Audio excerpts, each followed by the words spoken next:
Thank you very much indeed. We should be on air now. I'm very grateful if any of our regulars that listen in can confirm once you can hear us loud and clear. Here from the EBB Stadium, we are just 8 minutes away from kick-off.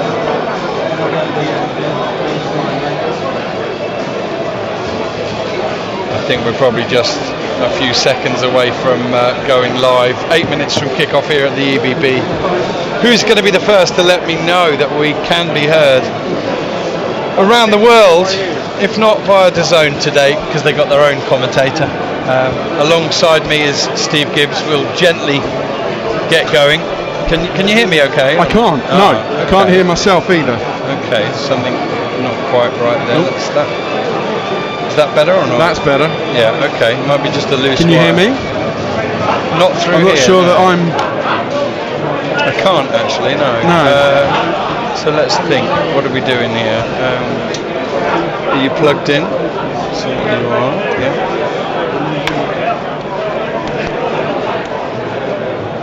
Hello. That's better. You're with us, I don't know. I am. It's the old switch it on and switch it off trick. It always works. Excellent. Thank you very much, Lindsay, Mike. I'm going to say that Lindsay just beat you. And thank you very much, Julie Rapson, who also has messaged to say that she can hear us loud and clear.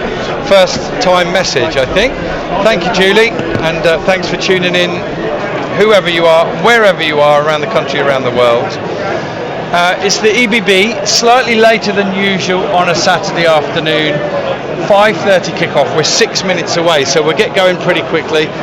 Sunny afternoon, nice breeze, 20-21 degrees, probably dropping as we speak, and a healthy crowd in. Certainly the East Bank looks well populated. Steve Gibbs alongside me as always. Yeah, absolutely. Yeah, I think it's a strange afternoon. A revised schedule, not just for the players but for everyone here. At 2 o'clock you start thinking, I need to be somewhere, and then suddenly you realise there's still 3.5 hours to kick off. So yeah, but hopefully that won't disrupt the flow of the entertainment before us, and entertainment is the operative word in both ends of the pitch. Aldershot Town are the great entertainers, and yeah, we'll wait to see against, is it the irresistible force of Aldershot Town's attack, or not quite the immovable object of the Brackley defence, but they're very stingy in their defensive work. Keep it tight.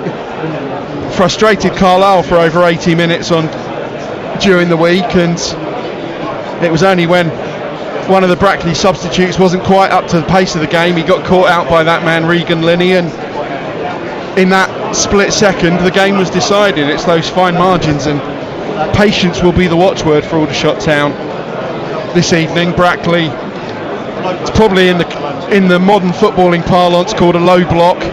Get plenty of bodies behind the ball, patience, quick passing, spread the play, use the full width of the pitch, see if they can pull this well organised, the master ranks of the Brackley defence out of shape, and then you might be able to get a chance, because they do give very, very little away. Aldershot will start the afternoon in 14th place, Brackley 15th, separated only by goal difference. Brackley's is 0 and Aldershot's refreshingly is +5. They've scored 20, they've conceded 15. They're the top scorers in the top 7 leagues of English football. I think Chorley meant to look at their final score. They'd scored 3 today, which takes them to 19. I'm just going to double check if they did get any more, if they did add. They didn't. So I think Aldershot remain, even before kick-off, the top scorers in the top 7 divisions of English football. And the prize for the winners today, Steve, in terms of the league table, is they'll go up to 10th place. Not so much really about the tables at the minute, but they'll go to within a point of the playoffs, and that will cement what has to be considered as a good start for either club. Particularly impressive if it's Brackley that go on to do it. They're actually the nearest club to where I live in St Neots. They're 43 miles away, so that'll be my one and only home game this game of the season, later on in the season. But yeah, great to see them, and what a story for those who haven't followed it. year after year after year unsuccessful in the playoffs in the National League North. I think it's 7 years out of 8. And then last year on the final day, they prevailed to win the title. Thank you. Here come the teams at the EBB. Early evening kick-off. Sun still shining. Aldershot led out by Theo Widrington, who not only comes back into the team today to replace Cameron Hargreaves, but takes the armband off him as well.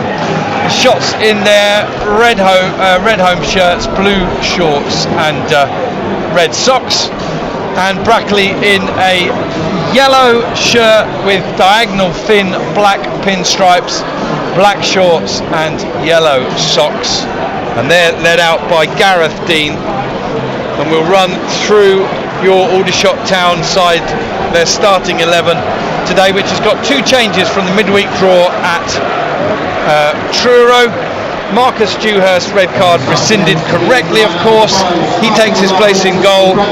Back 3 is Charlie Penman, making a home debut on loan from Brighton.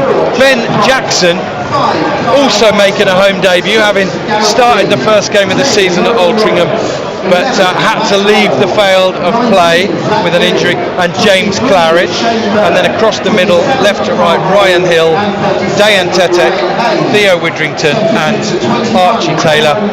And then Josh Barrett, 7 assists already, just the 1 goal, playing behind Kwame Thomas and Tristan Abraham. Brackley line up in a similar formation, but we expect to play in a pretty different way. Johnny Maxted in goal, Zach Lilly, Gareth Dean, the skipper, and Kyle Morrison, the back 3. Haynes, Price, Byrne and Little across the middle, left to right.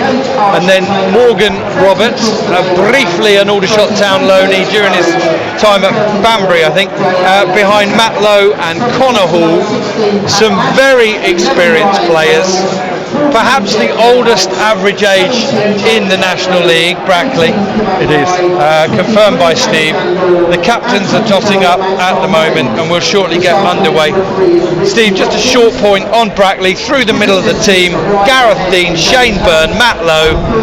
Almost 1,000 appearances between them for Brackley. Continuity, experience, and nous. Oh, absolutely, yeah, in spades. And you're right, their ascension to the National League is long overdue. Very much welcome to the National League to them, but they're not just here to make up the numbers. They've made a really positive start, as you've already highlighted. They can go top 10 this evening, and yeah, they pack the midfield, difficult to break down. Probably a bit of a contrast. Aldershot Town, almost kamikaze, free scoring football. Brackley keep it tight. None of their games have had more than 3 goals in them so far this season. They will think that a point here this afternoon would be a fantastic return. Could they break with type and go for the win? And we're underway here at the EBB. Thank you, Steve. Aldershot kick in towards the High Street end in the first half. Brackley in possession, just inside the Aldershot half. Ball down the right side. Can it be kept in? Yes, it can. By Matt Lowe, and then a cross attempted, cut out behind. Immediately inside the first 23 seconds, the visitors have got themselves a corner at the East Bank end. Yeah, really positive start. Probably puts a light on all my pre-match. Well, they'll keep it tight. No, they've got a corner, and it's Ryan Haynes. Brilliant left foot, will go across to take it.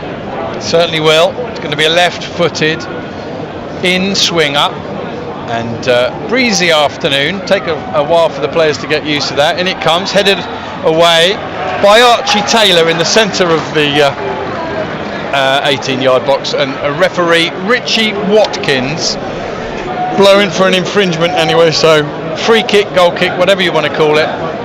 Marcus Dewhurst to take, and the most important thing, Steve, he's there to take it. Yeah, and quite rightly so. I think everybody who was there at the Truro City Stadium, everyone who was watching on TV, everyone who was listening to you on commentary would have known that he got the ball, and he got the ball cleanly. Absolutely, in the end, the right decision. Here's Connor Hall holding the ball up, plays it down the line, coming together between Theo Widrington and the number 10 Morgan Roberts. Ball ends up in touch. It'll be a throw in to Brackley. Brackley known, as you say, as that very dour side, don't concede a lot, don't score a lot, but they might like coming into a game like this. They might feel their own shackles are off, and they might well feel confident that they're going to take Aldershot on at their own game. They've certainly started with a bit of impetus. Here's a ball spread out to the left side, taken beautifully on his chest by Ryan Hill. 4 goals already and 2 assists for the season, 3 of those from the penalty spot. He's in possession on the left touchline. He goes back now to Dayan Tetek. Tetek exchanges passes with Barrett, gets it back, almost loses it. Now he exchanges passes with Theo Widrington, and then eventually Aldershot through their left centre back, Charlie Penman, on loan from Brighton, making his home debut, and of course Ben Jackson as well. So big afternoon for Aldershot Town's back 3, and once again, with the injury to Will Nightingale, they got 3 young players in there, which is how they ended last season. Going to update our radio listeners, Steve, so bear with us. Okay, have you come to us already?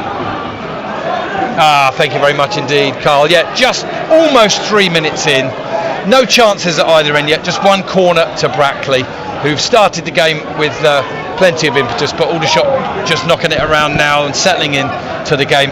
Fascinating match-up between the country's top scorers and one of the meanest defences already in this year's National League and last year's National League North. So, yep, we'll update you again, I'm sure, before you go off air, but currently 3.5 minutes gone, 0-0. Tetek into Kwame Thomas, once again playing in a mask. Ball's fed out to the left side. Penman gives it to Tetek, and then he tries to give it back, but it's cut out by Brackley, picked up by Matt Lowe. Lowe plays it off of Ben Jackson into touch, throw in to Brackley. 10-15 yards inside Aldershot's half, but they take it from the halfway line. The referee doesn't penalise them from taking it for the wrong place, especially as they had no advantage from it. And they're playing the ball now into the middle, down the right hand side, and Charlie Penman will head into touch. Ben Jackson, of course, came off the bench in that chaotic end to the game down at Truro, and was the player fouled for the penalty, which James Henry tucked away for the 2-2 draw. Aldershot finishing the game with technically 9 men, aka 8 or 8.5, depending on what fit state you thought Will Nightingale was in. Here's Brackley on the attack, ball headed across the area, held up, back to goal by Morgan Roberts, sends it back out to Haynes on the left side, back to Roberts. Brackley enjoying plenty of possession in this first 4.5 minutes, and then, well, that wand of a left foot that you talked about, Steve, of Haynes, sends the ball straight behind the goal at the East Bank end. Commentator's curse. Classic commentator's curse, but yeah, he scored a brilliant free kick with that left foot against Rochdale already this season. Lots of experience, lots of quality. Also a long throw that Aldershot Town will need to be wary of as well. But one of the players that has come into the starting lineup, or back into the starting lineup after injury this afternoon for the visitors. And Charlie Penman, of course, a home debut in the red and blue, but he's already played at the Ebb Stadium this season in the National League Cup for Brighton and Hove Albion. Another, like Will Armitage last season, another of those players that Aldershot Town have seen in competitive close quarters in that competition. Here's Matt Lowe holding the ball up on the right side, goes back to Tyler Little, who volleys it first time forward. Ben Jackson's there first, and he outwits his marker, which is Connor Hall, and then sends it down the left side towards Kwame Thomas. Good battle between Kwame Thomas and Carl Morrison. Morrison wins on that occasion. Kwame Thomas, of course, still playing in that mask. He received a facial injury in the dying seconds at Gateshead in the move that led to James Claridge sweeping home what would have been a 4-3 winner, but for the fact that it was disallowed for an infringement, we understand. Aldershot probably overall have not had the rub with key refereeing decisions in the opening 7 games of the season, but nevertheless they've scored 20 goals, they've picked up 8 points, and they start this game in 14th place with the opportunity to go up to 10th if they can win. Good 1-2 on halfway for Brackley. Morgan Roberts running forward, plays the ball forward. It looks a little heavy, and it does go all the way through to Marcus Dewhurst, who's quick off his line. Yeah, last time I said that, it resulted in a red card. Exactly. But yeah, Morgan Roberts, probably good Brackley's ball key. down the right from Tetek. Sorry, Steve, to find Abrahams. He's up against the number 19, Zach Lilly. Ball's in touch, throw-in's taken quickly, and referee says, hold on, I want a word. I want to check Lilly's okay, and you can make your point now. Sorry. Yeah, Morgan Roberts, one of Brackley's key attacking threats, probably the creative live wire of this team, playing in that fluid number 10 role. Always shows for the ball, good creativity. Aldershot Town will need to be wary of his ability to unlock defences. There's around about 70, give or take 10 or 15 Brackley fans here. Understandable that with the evening kickoff and the game live on DAZN that not too many have travelled. Here's Archie Taylor on the right side, goes back to Theo Widgerton, sweeps in a first time ball. Thomas doesn't get there. Hill picks it up the far side of the penalty area, switches it inside to Barrett. Barrett offers both ways, then goes back to Tetek, gets the ball back from Tetek. Then he sends it forward to Kwame Thomas, looking for a ball into his feet, just slipped it in the channel past him, and it goes all the way through to Johnny Maxted, another now very experienced goalkeeper as well, who took over from the chap who retired, whose name's escaping me in the moment, but was in goal for many years for Brackley. Yeah, Gregory, who signed from Boston in the summer, started the season, but now he's played the last couple of games, and 31 now, lots of experience, good, solid, safe pair of hands at this level. Danny Lewis was the guy whose name I couldn't grasp, who I met and interviewed for the NL Full-Time podcast a few years ago after one of Brackley's National League North playoff games. They won that game, but then went on to lose in the next stage, and they'd done it a different way. Of course, last year they just went and won the title. Oh, that's a push from Ryan Hill. Cheap free kick given away. Good positioning from Morgan Roberts, who had a frustrating, very short spell here. He did. Came with really good recommendation, but it just didn't happen for him in terms of pitch time or the moments he was on the pitch for the shots. No, I think in the end he was recalled by Swindon largely because of a lack of game time. So that's right. Swindon had signed him off Banbury, hadn't they? Yeah, but he started the season really well with Banbury, and as I said, a real live wire in that creative attacking midfield role. 9 minutes gone, 0-0. Here's Haynes swinging in the free kick to the far post, and there's a leap at the back post and a header, and just need to confirm who it was as he runs back, but he got up at the far post. It was indeed Zach Lilly, but I think he got his head on it, but nowhere near enough, and credit to the Aldershot Town marker that stopped him. Here's a ball forward, one in the air by Gareth Dean, sent forward, one in the air by Theo Widgerton, and then cleared into touch by Lilly, who's technically in the 10th minute had the first effort, albeit off target, at the far post. Theo Widgerton arrives late there, no free kick. Well done the referee, let him play go on. Archie Taylor scampering forward. He looks for Abrahams, who was surely offside, doesn't find him. Brackley have got it, and they ping a ball down the left channel. Connor Hall's after that. Ben Jackson gets there first, and I thought Connor Hall might have made contact with him, but nothing given. Just the throw in to Brackley, and well, we expected similar formations, but a clash of styles, and there's not real evidence of that clash of styles at this point, Steve. No, it's a really positive, almost enterprising start from the visitors as Theo Widgerton gets gingerly back to his feet, felt the effects of a challenge, possibly slightly winded, a blow to his midriff. Missed 5 starts, didn't he, in the end? 3 that he was suspended for. Yeah, couldn't get back in the team, and I think rightly so. As good as Theo can be on his day, you can't change a winning team. No, Cameron, Hargreaves and Tetek were superb in those 4-0 and 5-1 wins, and pretty decent after that too in the draws at Gateshead and Truro. In comes a long throw, headed away by Archie Taylor, and he's not the tallest player, but I've noticed, a bit like Glover and 1 or 2 others, he's got a lot of spring in his leap, hasn't he? He has, yeah. All round his game has been hugely impressive. He's been a revelation so far since getting his opportunity through the injury to Tyler Frost, and then I think Max Mullins started 1 or 2 games well, didn't he? Here's Brackley holding the ball up by the goal line. Taylor's back there, he's won it again, and he's going to play it forward. I think that's going to go over Kwame Thomas, who leaps anyway, Dean sends the ball into the path of Lilly. Abrahams arrives at the last minute.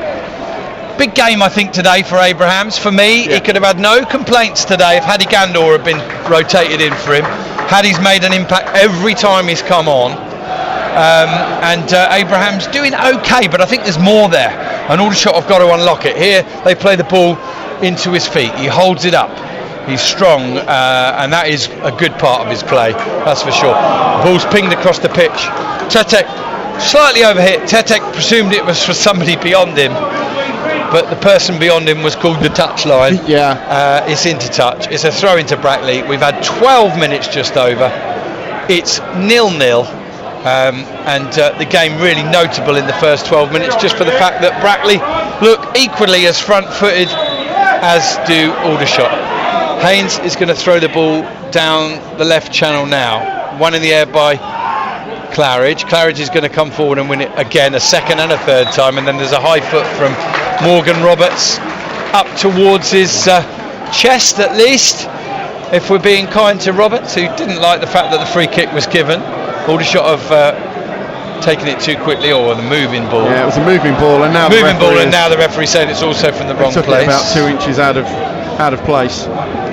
Haven't done the stats on Richie Watkins. They will be available, but 2, 3, 4 games in, there's not a lot to draw from them, really, is there? Here's Aldershot playing it forward, and Gaz Dean holds off Kwame Thomas quite comfortably. He might have been around a number of years, the 35-year-old, might have made over 400 appearances. He might be one of 2 or 3 players that remain from that 2018 FA Trophy Wembley squad. But he doesn't look that age, nor does Matt Lowe, does he? No, they've still got loads of experience, loads of nous, just know when to commit, when to hold off. I thought initially that he was going to have to play that ball, but he just ushered it out of play. Really good use. You don't need to be the quickest or the strongest necessarily, it's just knowing to be where in the right place at the right time. Goal kick's taken, headed up in the air by Brackley, comes down to a Brackley player, and then Brackley even, and then Aldershot play it forward. We're going to update our radio listeners. Yeah, thank you, Carl. 14 minutes have elapsed now. I had to wait 2 seconds for that. It's 0-0, and a pretty even start. No sign of the dour defensive Brackley side we were expecting. They've been equally as front-footed as Aldershot in the opening 15 minutes. They've actually had the only real attempt on goal. It was a header at the back post from Zach Lilly, very weak and wide, but nothing in it, and a relatively uncontroversial opening 15 minutes here with very little in the way of goal mouth chances. A bit of a stalemate at the minute. I'm sure that will change, it always does at the EBB, but 14 and a half minutes gone, 0-0.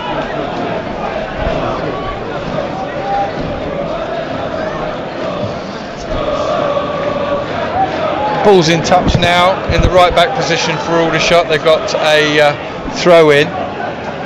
Huge clearance down the line. One in the air by Gareth Dean.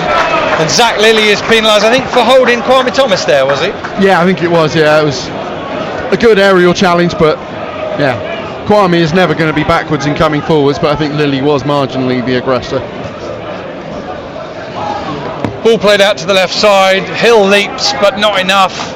It goes into touch. There's a thumbs up. Everybody appreciates the idea, but Aldershot have lost possession. It's a throw into Brackley in the right back position, halfway inside the Aldershot half, to be taken, I think, by Tyler Little. Having said everyone appreciated the idea, I'm not sure that Tommy Widrington did. He's just given several players a bit of an earful of don't do that again. Football's all about opinions, and when it comes to selecting the side, the only one that really matters is Tommy Widrington. But Steve, after those long away trips to Gateshead and Truro, might you have made more than 2 changes today? We'll come back to you on that, because Matt Lowe's making his way into the right side of the penalty area and he's looking to square it to the far post. Archie Taylor does brilliantly to get up and head it clear. It's going to come back though from Morgan Roberts, who's shaping to go one way then the other. Squared across the goal, cut out by Dewhurst, positioned himself well, has gathered the ball, and he rolls it out to Tetek, who's got a bit of a space in front of him, and Aldershot feeling that they want to get the attack going quickly before Brackley can find any shape. Here Taylor had made the run down the right side, but Abrahams goes inside to Theo Widrington. He finds Josh Barrett. assesses his options, rolls it into the path of Penman, who is going to go forward this time. I noticed a lot on Wednesday that he was blocked off and went backwards. Now it's squared through Barrett to James Claridge, sends the ball in, headed away by Gareth Dean, or behind by Gareth Dean, and then hooked up in the air by Morrison. Morrison then heads it forward. Aldershot looking to react, to get onto it, but it's played forward towards Connor Hall. Good header from Penman into the path of Tetek. Does his 180, maybe even 270 degree swivel that he's so good at. Feeds it out to the right to Claridge. Claridge to Taylor. Taylor into the feet of Abrahams, and then played forward, cut out by Brackley, but won back by Taylor. What a lovely young player he is. He's got it again, back to goal. He's going to work it out to the right side, is he now? Aldershot with Barrett. He'll roll it to Taylor. So busy, so full of ideas and initiative, Taylor. Oh, and he's looking to get back on that, and he's being held off by Haynes, but the officials haven't spotted it. They clear the ball forward, only as far as Claridge. Aldershot penning Brackley in here. Jackson, Tetek, Theo Widgerton in the centre circle. Over to the left to Penman. Penman to Hill. Hill takes the ball on the front foot, cuts inside. He'll now square it again to Claridge. Aldershot just trying to work a man over somewhere if they can. Here's a ball forward towards Abrahams, who goes down a bit too easily according to the referee on the edge of the penalty area. Brackley clear to touch. A very calm referee. Doesn't want to be the centre of attention, which is often an issue for us, isn't it? Yeah. He's letting the game flow as much as he can. Yeah, he is. Held up by Abrahams, toes it to Taylor on the touchline, back to Barrett. Forward run from Widrington, gets the ball back now from Barrett. Can he get the cross in? Sends it in, edge of the area, cleared up and away, only as far as Barrett. Barrett believes he's got contact on the edge of the box, but the referee again gives nothing. Very slight if it was. Ball played to Ryan Hill on the left side. Aldershot with an extended, prolonged period of possession and pressure. Didn't mean to throw all those peas in. Here's Widrington down the right side to Barrett. He's in the area, pulls it back, and it's cleared away. Bodies on the line. Ryan Hill goes to ground, can't win it cleanly. It's won by Shane Byrne. He drifts it into the path of Little on the right side. Little to Matt Lowe, cut out by Ben Jackson. Good defending by him. Aldershot a little bit exposed after that prolonged period of pressure. And now a belated and delayed yellow card is shown to Matt Lowe, is it? I think he's shown it. He's run over and shown it, I think, to Matt Lowe. Well, he was pointing in the general direction either of Charlie Penman or Matt Lowe. It was a little bit of an ambiguous point. I'm not 100% sure. I mean, whatever the incident was, it was a couple of minutes before, but okay. The throw is taken, I think low, but balls into the area, snaffled by Dewhurst. The point being that Aldershot continued possession after there was a foul by Brackley, so it must have been Matt Lowe who's picked up that early yellow card, or relatively early. Yeah, it was just the referee's very deliberate point was in the general direction of either Penman or Lowe, but as you say, I think Penman hadn't been involved in the game. Dean wins it in the air, sends it forward. Claridge wins it in the air. Theo Widgerton jumps a bit early, he's beaten by Roberts. There's a good touch from Lowe, but he can only find Claridge. And Gav Cowan, the Brackley manager, former Telford manager as well, if I remember right. He's doing a lot of pointing and gesticulating to his team at the moment. Aldershot with possession in midfield with Tetek, finds Barrett, plays it forward, it's cut out, but Archie Taylor's onto the loose ball, wins it, but his touch is heavy, and it's won by Brackley. Shane Byrne cleverly positions himself, cleverly touches. He's not going to be doing too many sprints, is he? But he just gets it, gives it, and then stays available. Here's Penman winning it in the air at the other end. Tetek jumps, can't win it. Ben Jackson wins the ball, or has the ball, plays it to Tetek. His pass to Claridge is a little bit underweight, so Claridge takes no chances and goes back to Dewhurst. Dewhurst gives it back now to Claridge. A little bit of that early evening low sunshine, probably still here and there in the face of Dewhurst. Ball up to Abrahams, who comes short, rolls it into the path of Penman. We'll give our radio listeners one more update this evening before they go off air. 0-0 here, 21.5 minutes gone. That to come. Tetek out to Barrett. Barrett's going up against Byrne. He's going to look to go past him. Sends a ball into the area, but it's easily cut out by Zach Lilly. Lilly plays it forward, up towards Matt Lowe, who's holding it up. Well marshalled by Claridge. He goes back to Byrne. Byrne plays it forward. Oh, lovely take from Archie Taylor. Takes the ball on the full.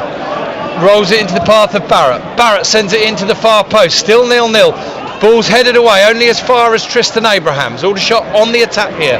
Halfway through the first half. Goalless. Ryan Hill sends it into the area. Foot up. And it is 0-0. Thank you very much. Yeah, no, I heard you. Absolutely. Yeah, 0-0. 22 minutes gone. Thank you. Okay, the goalkeeper's down for Brackley, and it remains goalless. 22 minutes and 22 seconds in. I just delivered the perfect update into radio, and it was so seamless they didn't think I'd heard them, but never mind. That'll be the last time we update them for the afternoon, as they're going off air in 7 minutes, I would suspect. Didn't see what happened to the goalkeeper, Johnny Maxted. No, Steve, did you? He wasn't involved in the play. No.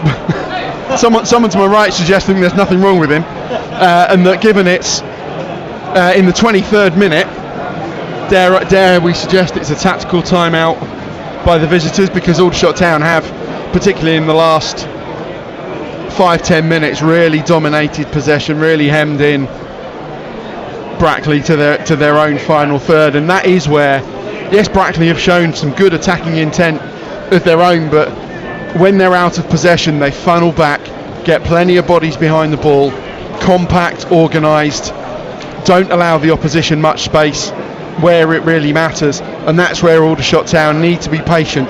They need to spread the ball. They need to their off the ball movement needs to be really lively, and to open it up and break them down. Yeah, and Steve, I think we've got the classic goalkeeper.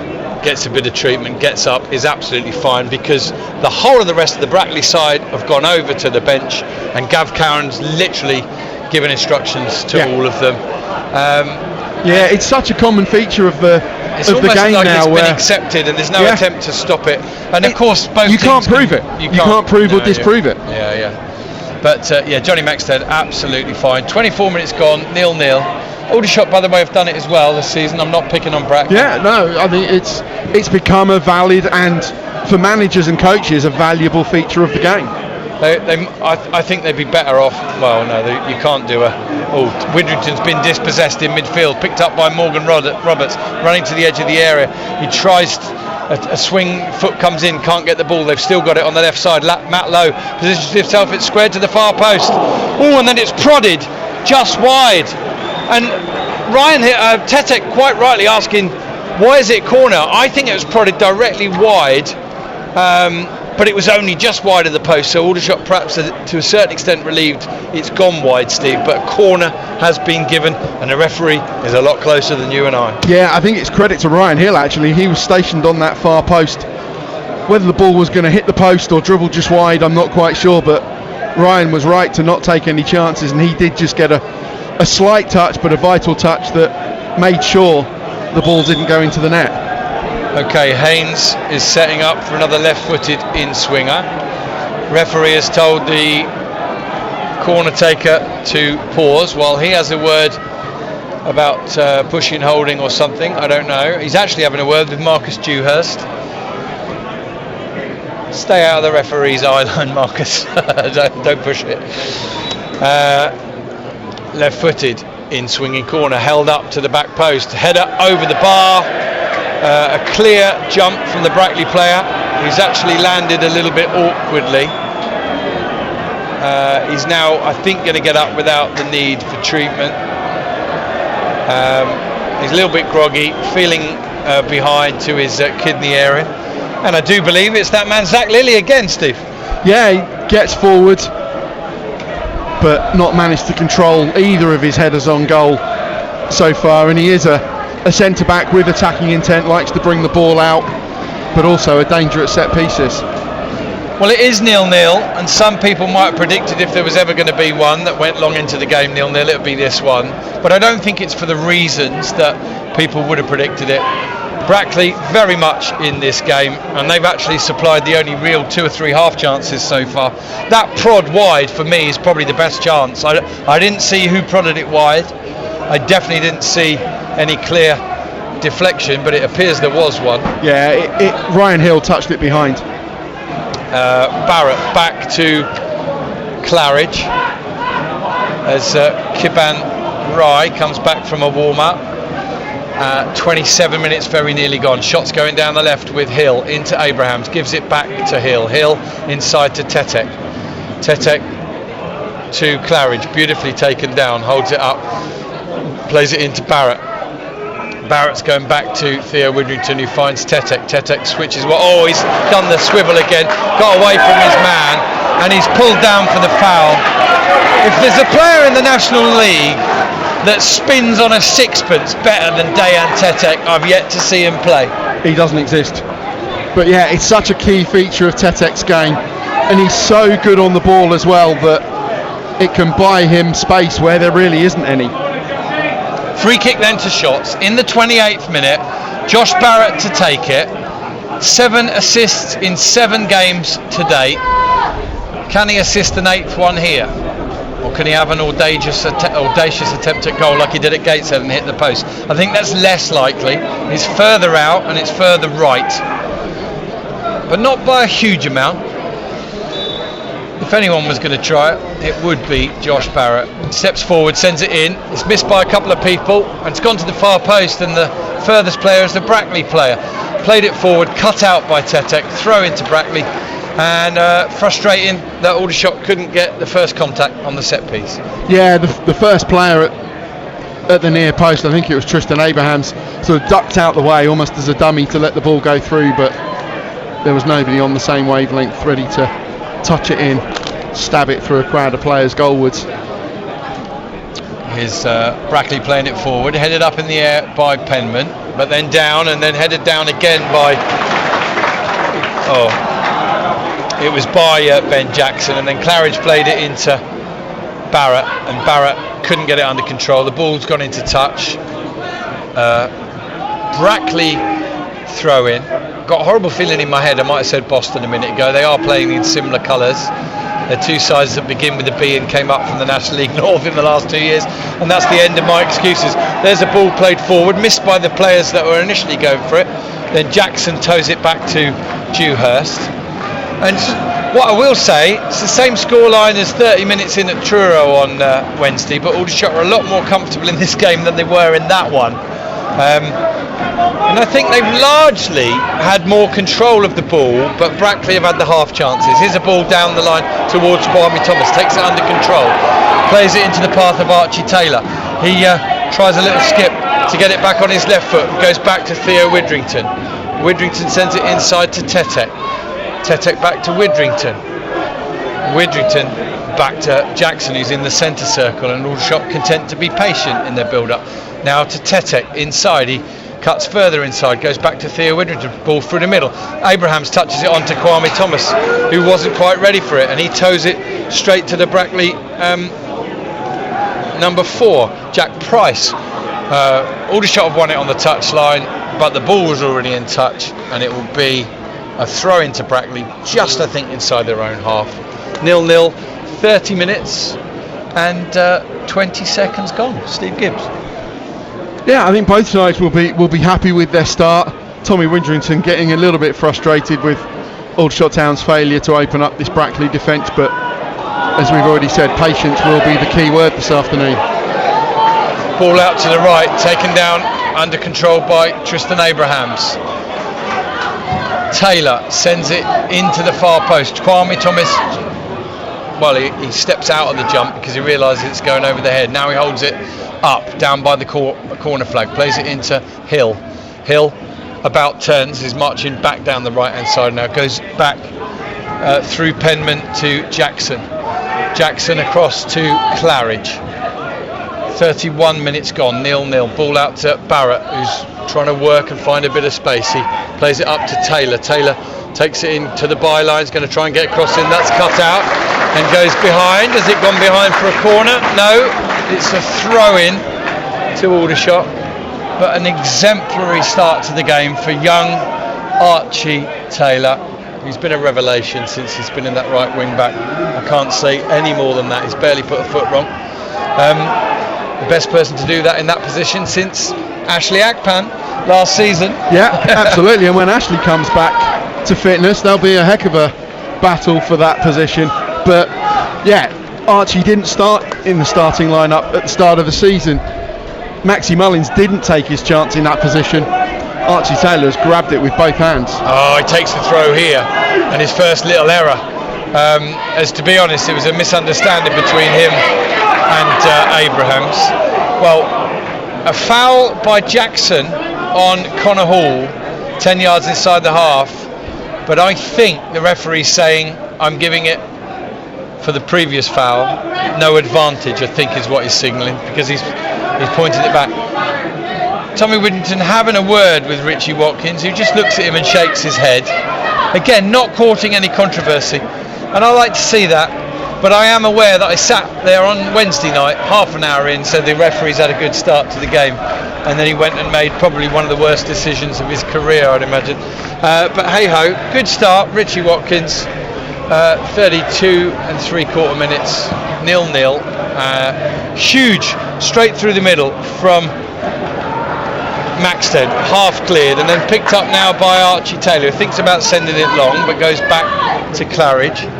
An Aldershot impressive only, I'd say, in possession, Steve, nothing more than that today, but keeping the ball well, working it round, but equally finding Brackley very hard to break down, and they're not the first. No, absolutely, they absolutely are. Ball forward, I think Barrett and Abrahams have just beaten the offside track. Abrahams, well, again, his little, what he tried was read by Lilly, who's telling the assistant referee 2 Aldershot players were offside. It wasn't given. Throw-ins taken. Archie Taylor to Theo Widrington, poked into touch by Morgan Roberts. Theo sends the ball out to Abrahams, holds it up down by the byline, goes back to Roberts, who sends it back into Tristan Abrahams. He's in the area, shoots, is parried away and then headed behind. In the 34th minute, Aldershot Town have their first attempt of any kind on goal. That's how mean this Brackley defence is. Point blank effort, beaten away by Maxted and then headed behind by Gareth Dean. Corner to the shots, their first of the day. Quick word, Steve. Very quick. Really good move between Taylor and Abrahams. And Abrahams, it was straight at Maxted, who was well positioned. Should have gone low into one of the corners. In it comes to the far post, headed away by Brackley, followed up, swing and a miss from Penman. He gets the second touch, no he doesn't, he's cleared away and won by Brackley, who got the ball here, and they might just send it forward, 50-50 down the middle. Archie Taylor gets a little touch on it, Hill comes across and he shoves in the back of his opponent, and he might be a lucky boy if he doesn't get a yellow card here, Steve. He tried to do a little shove that he might have got away from, but the referee spotted it, and the referee, I think, says don't complain, otherwise I get my yellow card out.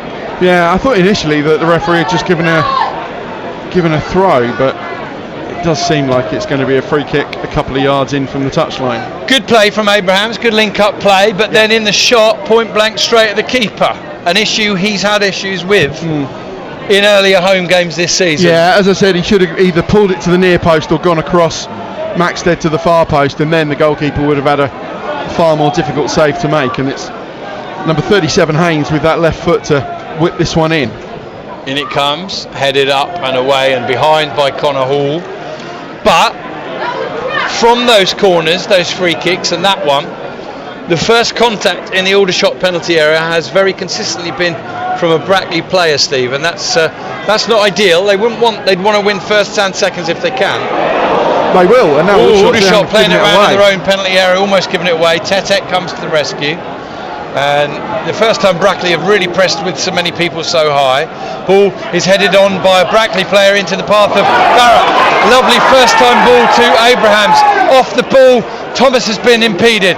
Ryan Hall runs into the box, looks to square it, is cut behind for a corner, and I think we're going to see a yellow card here for another Brackley player for the infringement on Thomas off the ball. And it is, and it's Gazdeen, Steve, who picks up the yellow card. Lovely end-to-end play there from the Shots, who win their second corner of the game. Yeah, it was almost like that little bit of chaos in defence was by design, because then Brackley committed players forward, and Aldershot Town were able to bypass that press quite easily. And yeah, I think Dean knew exactly what he was doing, trying to halt the Shots counter. Corner taken short to Tetek, back to Barrett. He's into the area, tries to lift it up. That is blocked. Got to get that ball in, Steve. Brackley defending, getting the first man on it, and that's the difference in the game right now. 0-0, but Brackley winning first contacts. There's a ball forward. That's asking a bit much for Tetek. Heavy touch though from Brackley, and the recovery touch takes it out of play for an Aldershot Town throw. That was to avoid giving away another corner. 0-0, 37 minutes. An intriguing game. Has largely been played on the front foot from both teams. Brackley with the majority of first contacts in the box at either end. Here's Tetek in possession on the left side. He wanders in and then squares it to Claridge. Good vision, good touch. Claridge forward to the edge of the area, plays it into the feet of Kwame Thomas, holding it up, goes back outside to Barrett. Barrett wants it on his left, then his right. He's into the penalty area. He's past one, he squares it. Towed towards goal by Thomas, but cleared away. And then Theo Widrington ends up in the floor with his shirt halfway up his back, and the referee gives a free kick to Brackley. I can only imagine, Steve, I didn't see it, that Theo Widrington probably was fouling first and then the response on him. Yeah, it was him and Matt Lowe were having a right royal tussle as the ball was played forward. It did look, I think you had to see, even before the ball was even in the vicinity, for Theo to be penalised, because certainly Lowe was the aggressor as eyes drifted across the pitch to that area. Okay, free kick to Brackley. Zach Lilly to take. He's had a couple of their half chances so far. Headers at the far post. Not been able to get them on target. Here's another coming together on the far side. And Aldershot doubling up on the Brackley players. And in the end, Penman's down holding his head, but the free kick has gone to Brackley. And well, I don't know if you got a clear view of that, but it looked like there was a bit of holding going on, and Aldershot had the two men holding the one Brackley player. And the referee, again, well positioned, has given the free kick. Yeah, at the moment Brackley they're winning those 50-50s, they're winning the percentages and almost playing the system in the way they are winning free kicks, where they're almost suckering Aldershot Town into making that first transgression. Okay, Haynes is out there. So too is another Brackley player. I can't see his shirt. Aldershot's defensive line on the edge of the area. Referee's now calling. Jack Price is out there as well. Yeah, Jack Price. Referee's now calling Gazdeen and Ben Jackson out for a word about the holding, pushing, pulling, whatever. Having a very clear word with them, as if to suggest they need to stop it absolutely, otherwise he's going to give a free kick either way. And now Haynes steps forward, tries the free kick low, straight into the wall.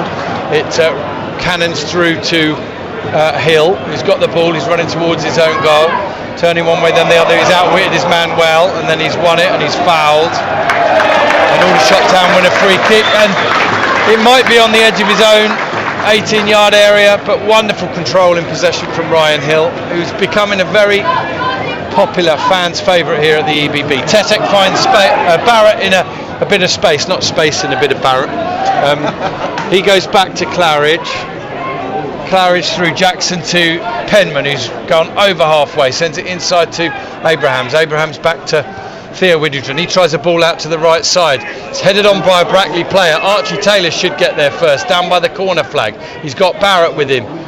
Can Aldershot work the ball into the box? They do. Into Tetek. Tetek. Oh, lovely feet from him. Squares it. Half cleared. Followed up by Josh Barrett. Wonderful move. Barrett finishes low into the net at the High Street end. And in the 41st minute, Aldershot Town take the lead. Josh Barrett with his second goal of the season. Tetek with the assist. Aldershot Town 1, Brackley 0. In the end, a great finish from Josh Barrett. Lashed it through a crowd of players into the net, but it was all about Dejan Tetek, who started the game so impressively. So much composure and poise and technique, and he just dropped his shoulder and was able to burst past his player, pulled it back, and Barrett did what Barrett does. Maybe not what Barrett does really, not as much finesse as usual, just put the laces through it, lashed it in, but superb from Dejan Tetek. Yeah, I completely agree with the way that you've kind of semi-corrected yourself, because he literally did that, put his laces through it, and it's exactly what it was needed. He had a split second. I'm going to need to see it back, which we won't do, but I think Tetek's square inside was meant for somebody else, and I think it carried on through to Barrett, or was deflected into Barrett's path. Certainly be tempted to give the assist to the Tetek. But yeah, we might need to see that one back. What is not in doubt is Josh Barrett has doubled his tally for the season, and he's now had 9 goal involvements in 8 games. Brackley send the ball in here, and it's been towed behind, and we might just be 2.5 minutes plus added time away from half time, and the shots might be ahead, but they've got a corner to defend here. I can't remember if the third or the fourth one is it now? Their third corner. Third corner for Brackley. Shots have had 2 themselves. It's been a tight game, but the shots have broken the deadlock. 4 minutes from half time. Did the golden goal, Josh? You were 4 minutes early, but never mind. The shots now with some defending to do. Mission number 1, try and get through to half time with that clean sheet. In comes the corner, left-footed from Haynes, headed behind by Kwame Thomas. I could see that clearly. It'll be a 4th corner of the afternoon for Brackley. Still a bit of late afternoon sunshine penetrating that box at the East Bank end. I don't know if it's a factor or not. We can't see it, but no, it certainly was for Tommy early on, who was shielding his eyes in front of us in the dugout. 1-0 shots, 1.5 minutes to go until half time, and Jack Price sends in the corner to the far post. Referee spots some pushing, and that's in favour of Aldershot Town. They have a free kick in their own goal area, and I think, I said it a couple of times, Steve, in possession I'd give the first half just to the home side, to the shots.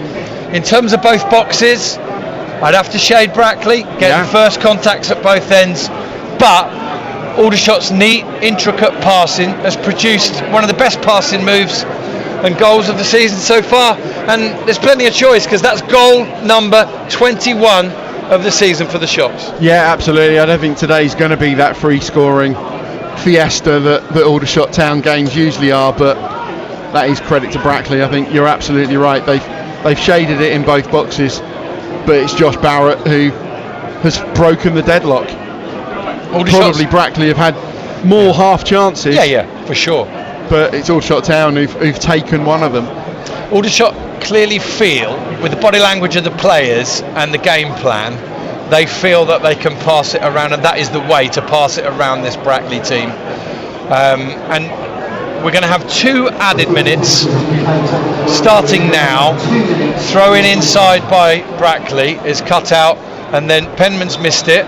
He offered his arm towards it actually, and thankfully didn't make contact. And then there is a foul by Matt Lowe, who holds his head to his hands, and he can't complain. And now Morgan Roberts has been shown a yellow card for dissent. And interestingly, Steve, it's Aldershot Town this season and last season that picked up a lot of unnecessary yellow cards for dissent, but it's Brackley who've been the unhappier with the referee in the first half, and now picked up 2 yellow cards for dissent, Matt Lowe and now also Morgan Roberts. Yeah, it's unnecessary. It's unnecessary. You get into an argument with the referee, there's only going to be one winner. Free kick played forward, nodded down by Kwame Thomas, but only to the feet of Byrne. Barrett nearly nicked it off Roberts. Lovely, skillful footwork by Roberts. Prods the ball into the path of Connor Hall. This is a wonderful counter-attack. Roberts going for it again. Ben Jackson gets there, but can't stop the cross, and it's cleared away by Penman, well positioned. into touch, throw into Brackley, and Aldershot Town have 45 seconds to keep Brackley out of their goal at the end of this first half to go in with a half-time 1-0 lead. They're going to have a long throw. The taker is going to be the number 37 Ryan Haynes. The big guns are up from the back, namely Carl Morrison and Gareth Dean. And Aldershot Town have some more defending to do. In it comes, into the area, headed away. Barrett volleys it forward down the right side. Abrahams will battle for it, and it's played into touch by Little. 10 seconds of the 2 added. I would imagine if the referee's as consistent as he's been throughout this very calm first half, he'll blow up as soon as this throw-in is taken. Taylor surely has to throw it down the line to Abrahams. Don't want to risk losing possession on halfway, and when he does so, I'm sure referee Richie Watkins will blow for half-time. It's flicked on. Abrahams has got it. It's an offside or a free kick, either way given for Brackley. Lily's down holding his head, and it is half-time. Sensible refereeing. He was about to blow anyway, and Aldershot Town have a slender lead in a game in which we thought the score differential might be slender. 1-0, the goal coming in the 41st minute. No doubt about the goal scorer, Josh Barrett. There may have been a deflection on Dejan Tetek's intended pass across the area, but Tetek, Steve, probably the pick of the Aldershot players for me anyway at half time, and yeah, so far so good for the shots. Yeah, absolutely, a tight first half as we expected. In the end, Brackley showed more attacking intent, more attacking impetus than maybe we expected. There was a slight deflection off a Brackley defender. I think just seeing a replay now, I think the pullback was aimed at Tristan Abrahams.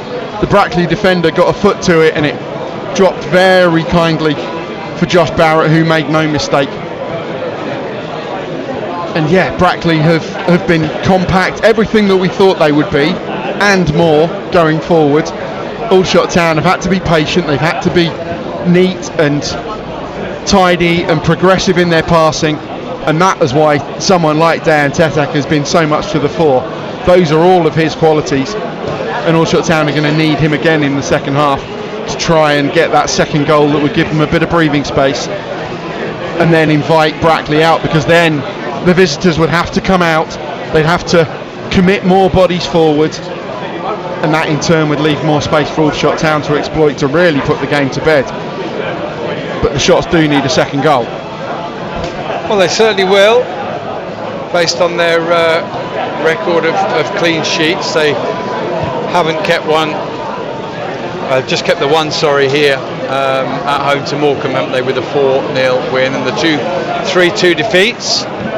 But interestingly, the management team, which is a 5-man management team these days, Theo Widgeon and Hugo Langton, Dave the goalkeeping coach, Alan Dowson, and James Henry, of course, player, coach, substitute today.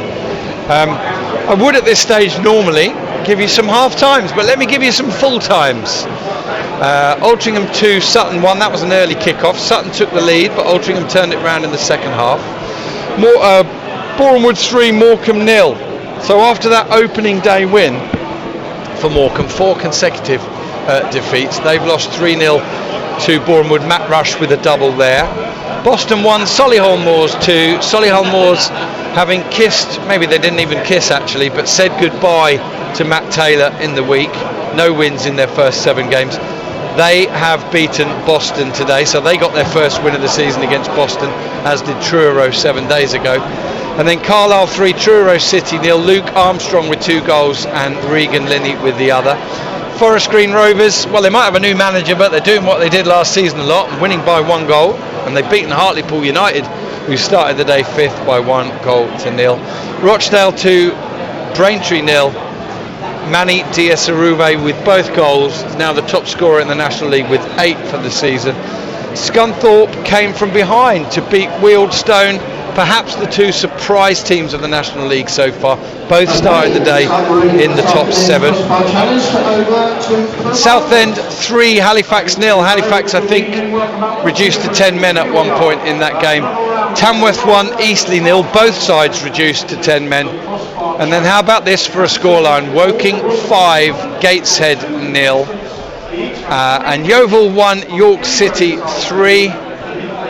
And of course here at the EBB, the only game still taking place halfway through, Aldershot Town 1, Brackley 0. Don't normally do live league tables, but bearing in mind all the other games have finished, I will say that should this result remain as it is, or Aldershot go on to win the game, they will move up to 10th place in the National League with 11 points from their first 8 games. And on the back of 3 consecutive defeats at the start of the season, Steve, you'd have to say that's a pretty good turnaround. It is. It's a remarkable turnaround, and as I put to Tommy after that 3-2 defeat against Eastleigh, the third of those 3 games, there's a big case for Aldershot Town having won their opening 3 games rather than lost them.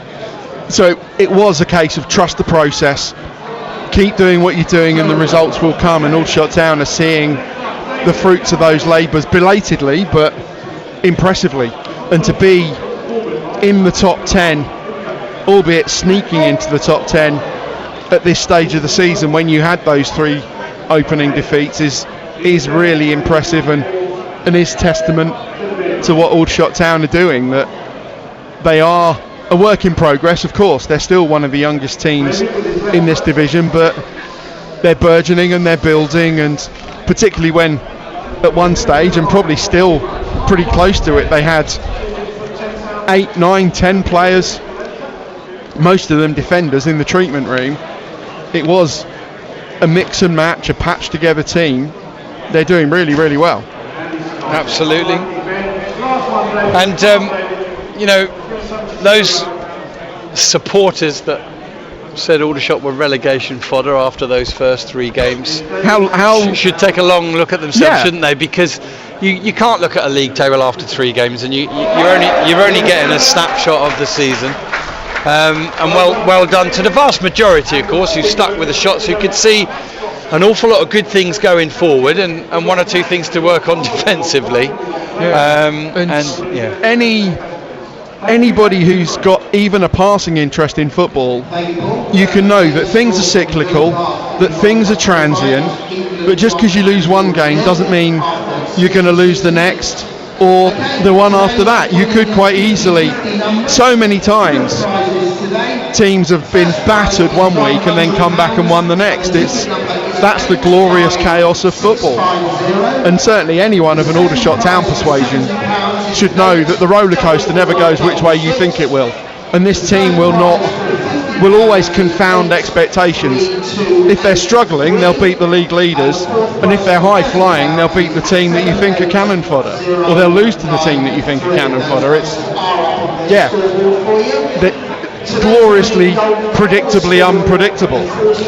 Yeah, I think if you go back to that midweek game, we've over talked about all the circumstances, but for Aldershot to go into a game like that away to one of the smaller clubs and come back with a point actually represents a bit of progress on last season, doesn't it? It does, yeah, and the spirit that they've shown, and you mentioned it in the first half, you think the late equaliser that wasn't against Boston, maybe you could argue the 4th goal that was disallowed up at Gateshead, there are a few points that Aldershot Town could, arguably should have gained, and there are other decisions that have gone against Aldershot Town. And of course, over the course of a season, every team can point to games that didn't quite go to plan, or they didn't get the decisions they felt they deserved, but certainly there are instances there where Aldershot Town's 2 games, just those, the Boston and Gateshead, could have been very different.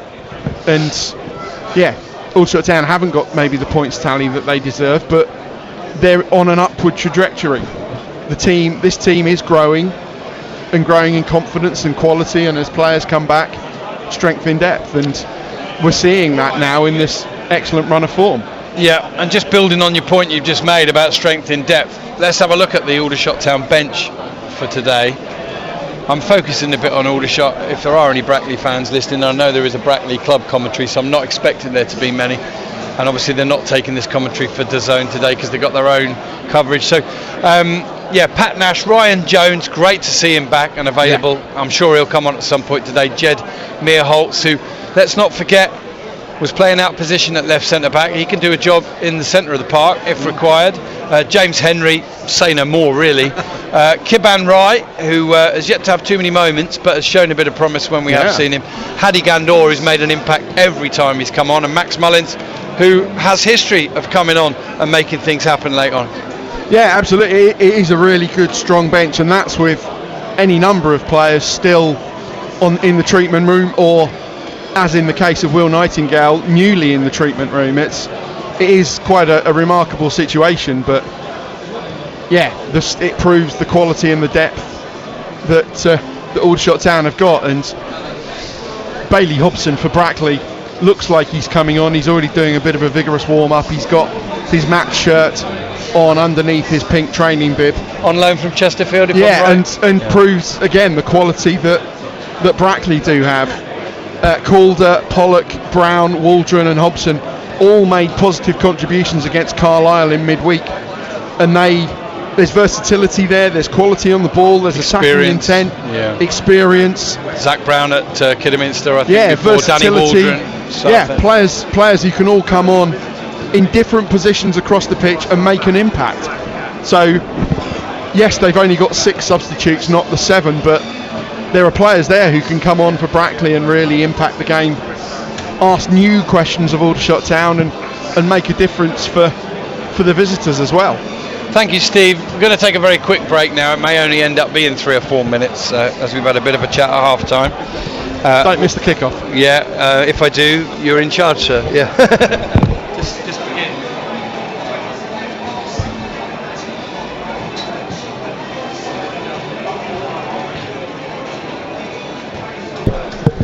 Just helping out a supporter there that couldn't find the commentary, and hopefully he'll find it next time.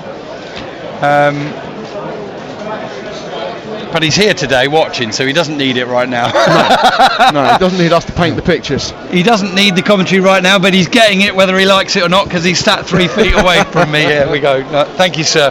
Right, let's get underway for the second half. Barrett goes back to Tetek. Shots 1, Brackley 0. No changes for Aldershot at half time, but I think confirmation that Bailey Hobson has come on for Jack Price. Thank you. A straight swap in that kind of maybe forward thinking midfield position. Double. Price is just coming back from injury. And another one as well.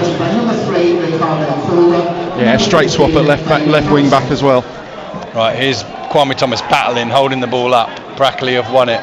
Hill goes in, ball forward, and free kick given against Charlie Penman, who needs to be a little bit careful with his descent. There's a little bit of grappling going on between Lowe and Penman, and the referee gave it. It's a free kick on the halfway line for Brackley, attacking the East Bank end in the second half in their yellow shirts with thin black diagonal pin stripes, holding the ball up down by the corner flag, getting the ball into the area. Theo Widrington gets it, goes back to Dewhurst. Dewhurst up to the left side. Kwame Thomas will battle for it, and he's battling up against his man. He's done really well to get a foot in. Might have been close to getting a free kick from the ref, but kept it. Here's Penman jumping well and beating Low in the air. The ball will run into touch. So let's give you those teams. The shots: Dewhurst in goal, Penman, Jackson and Claridge the back 3, Hill, Tetek, Widrington and Taylor across the middle, Barrett supporting Thomas and Abrahams in attack. Give you the Brackley side in a minute. There's a ball forward and in. Jackson goes in hard, wins it, plays it off the player, sends it inside looking for Tetek. Tetek can't win it cleanly. Morgan Roberts, who's really looks a quality player to me in that number 10 position, and we think he played out wide when he was at Aldershot, but Aldershot have won it here with Archie Taylor. Gets the ball back from Abrahams, but he's got nowhere to go. Eventually goes back to Abrahams on halfway, and shape wise just keep an eye on it, Steve. I'm not sure if Brackley might have changed slightly. Aldershot not looking quite as comfortable with the position. There's a lovely ball from Barrett out to the right side, and Archie Taylor's galloping forward. He's kept it in play down by the corner flag. Goes back to Abrahams inside to Theo Widrington, gives it back to Abrahams, just wanders back outside the penalty area and goes back to Theo out to Archie Taylor. Taylor sends the cross in, headed away centrally, followed up by Widrington, and the shot forward, I thought it came back off the referee, didn't it? It did. What he's done, rather than stop the play, he's let it go on because Aldershot are in possession. He's so calm and seamless, the referee is unbelievable. He's got a few advantage decisions right, to be fair to him. Aldershot still building the attack. Tetek into Abrahams. Is he offside? Yes, he is. Clear through. Just mistimed the run, or Brackley got out well, but yeah, good play all round. And in the end, Aldershot offside. Good patient passing from the shots once again, being patient as they have to be to open up this Brackley defence, trying to pull someone out of position.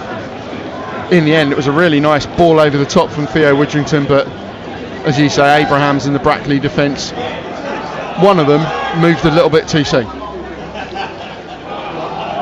Okay, here's Brackley picking it up just inside the Aldershot town half, playing it forward to Hall. Hall leaves the ball for Byrne.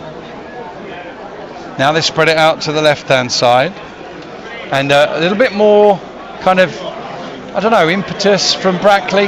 Looked like trying to up the tempo themselves at the start of the second half. Yeah, I think maybe Hobson is perhaps slightly more attack-minded than Price, but otherwise I think it's a similar formation to the first half.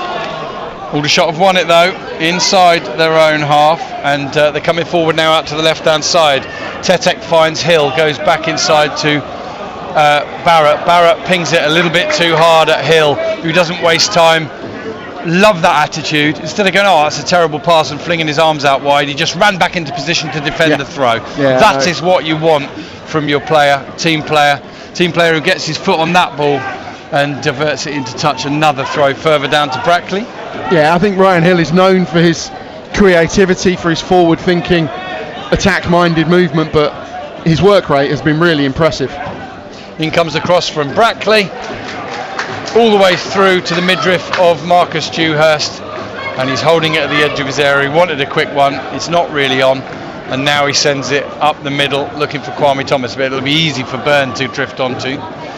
His header though will only go through to James Claridge. Theo Widrington's back there. It's a really steady, solid game in the middle of the park with Widrington. Nice foil for Tetek, who's coming forward now. Barrett round the corner, chested down by Thomas, and Shane Byrne wafts a foot in where he shouldn't, and he's come across the front, I think, and put his studs up across the front of the stomach of Kwame Thomas, and he's shown yellow. He can't believe it, but I tell you what, Steve, I think it was a genuine attempt to get for the ball, and that's why he's been shown yellow. But studs there into the stomach of Kwame Thomas. Yeah, and I think there was also a bit of a buffeting in that challenge as well. He was propelled onto his side to side, midriff to midriff almost into Kwame Thomas, and clumsy from Byrne in his position in that deep lying midfield role. That's a long time on a yellow card.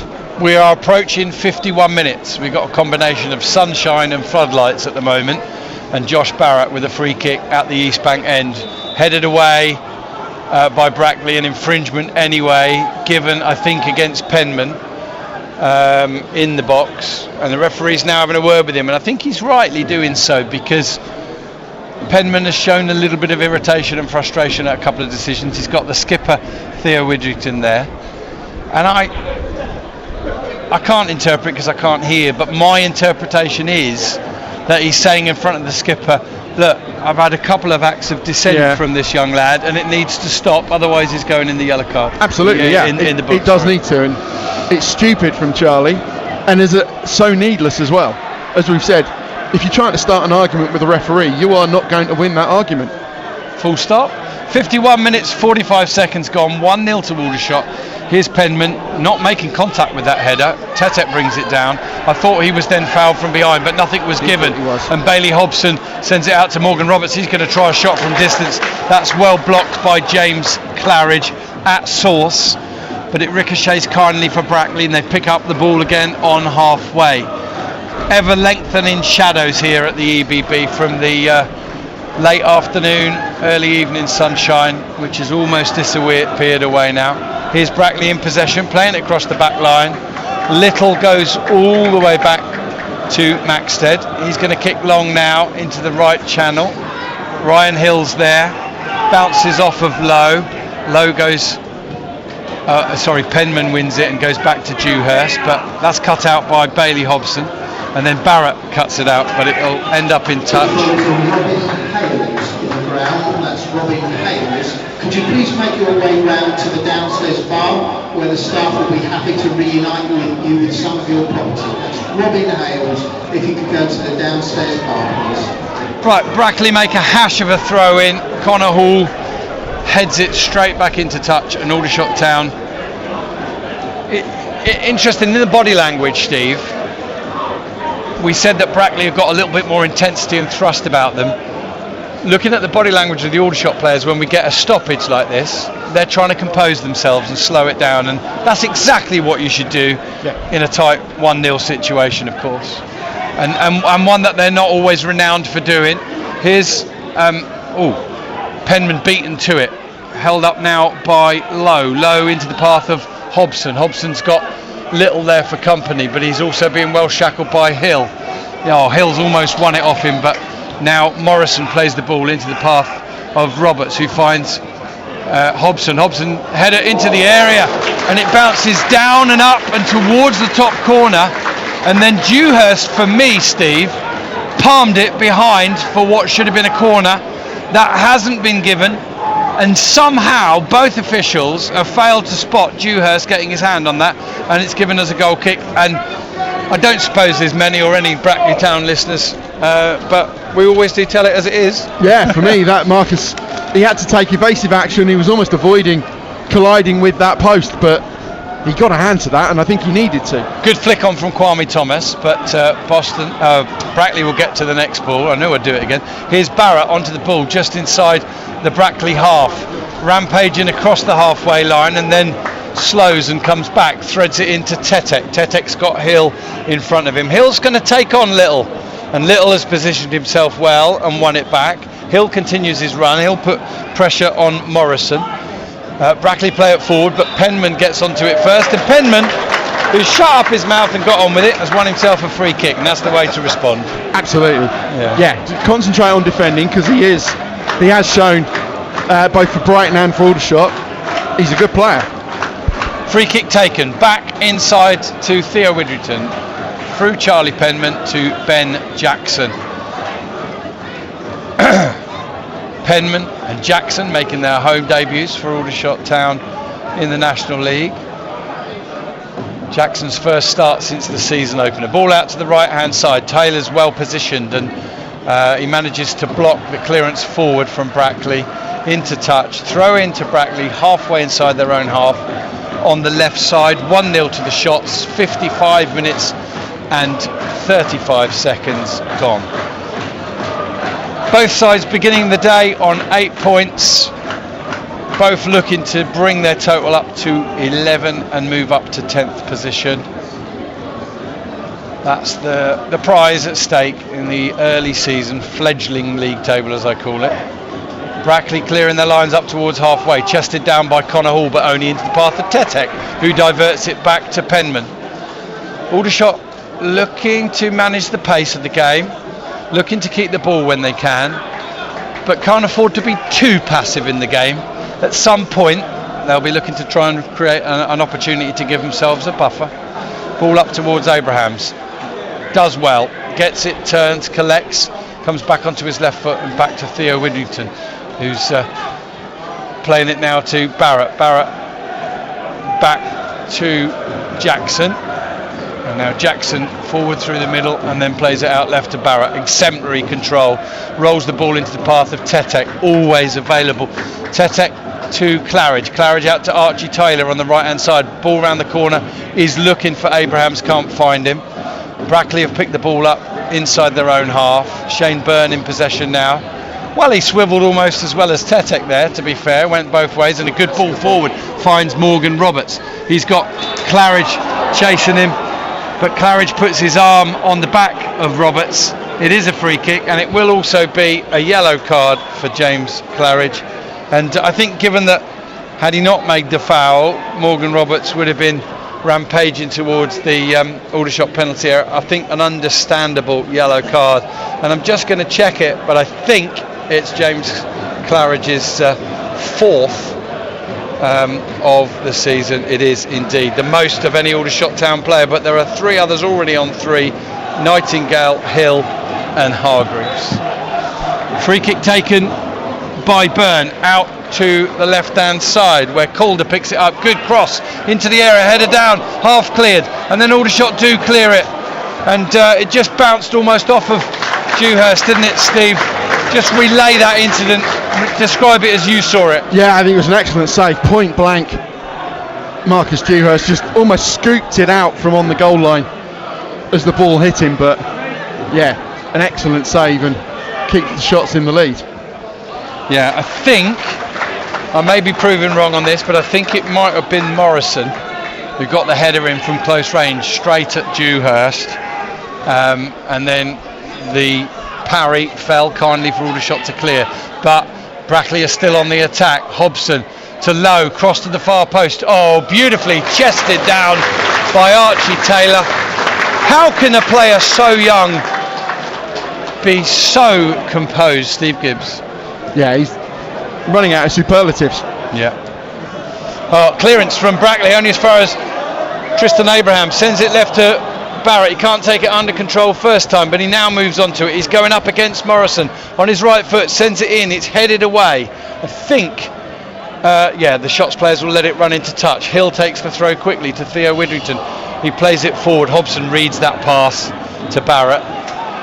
Ball played up now to Matt Lowe, holding it up, touches it into the path of Hobson, who tries a little shimmy to get past, and Charlie Penman is going to get his yellow card now. He was on a last warning, and I think he reluctantly accepts his punishment, and he nods and accepts it. He knew he was on a last warning. It was a lovely show inside from Hobson, great bit of control, bought the foul, and spot on from the ref. Yellow card for Charlie Penman in the 60th minute. Yeah, I think that one would have been almost deserving of a yellow in itself, but the referee pointed around that old totting up process. I think absolutely Charlie can have no complaints.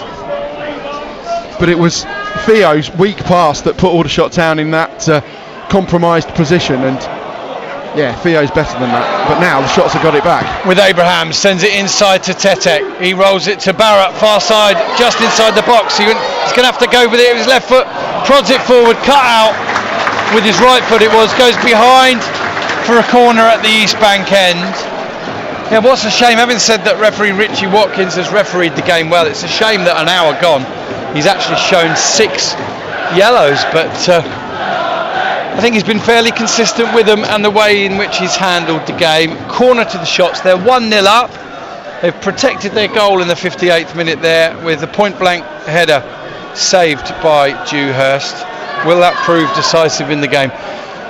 In comes the corner to the far post, headed up and behind by the number 6 Gareth Dean, the Brackley skipper, who was up against Kwame Thomas, and now Josh Barrett will gently jog from one side of the pitch to other to take Aldershot Town's 4th corner. I think 4 each, is it, Steve? You're keeping the tally. It is 4 each, yeah.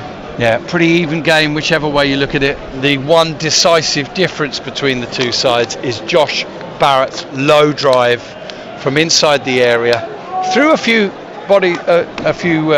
players, crowd of players. Aldershot ready in their substitutions. Corner into the far post, headed away again by Dean, only as far away as Ryan Hill. Spreads it back to Barrett. Barrett's going to shape for a cross. Now he's continuing into the penalty area. Crosses into the far post. Oh! And Ben Jackson's up there. So too was Charlie Penman, and one of them headed it over the bar. Steve Gibbs. Yeah, I think it was Penman. Yeah. Whoever it was, I think it was Penman.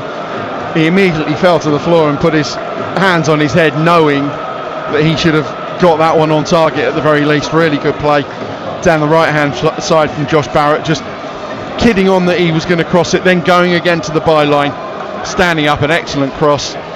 In the end, something of a free header. should have been on target.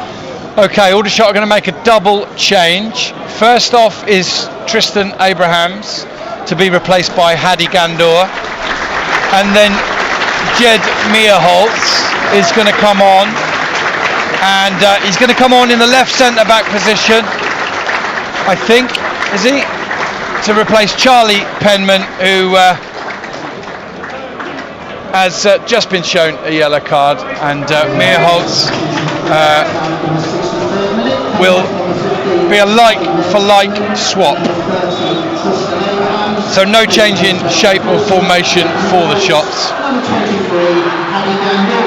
Gandor has come on to great effect in all his substitute appearances in the last 2 or 3 weeks.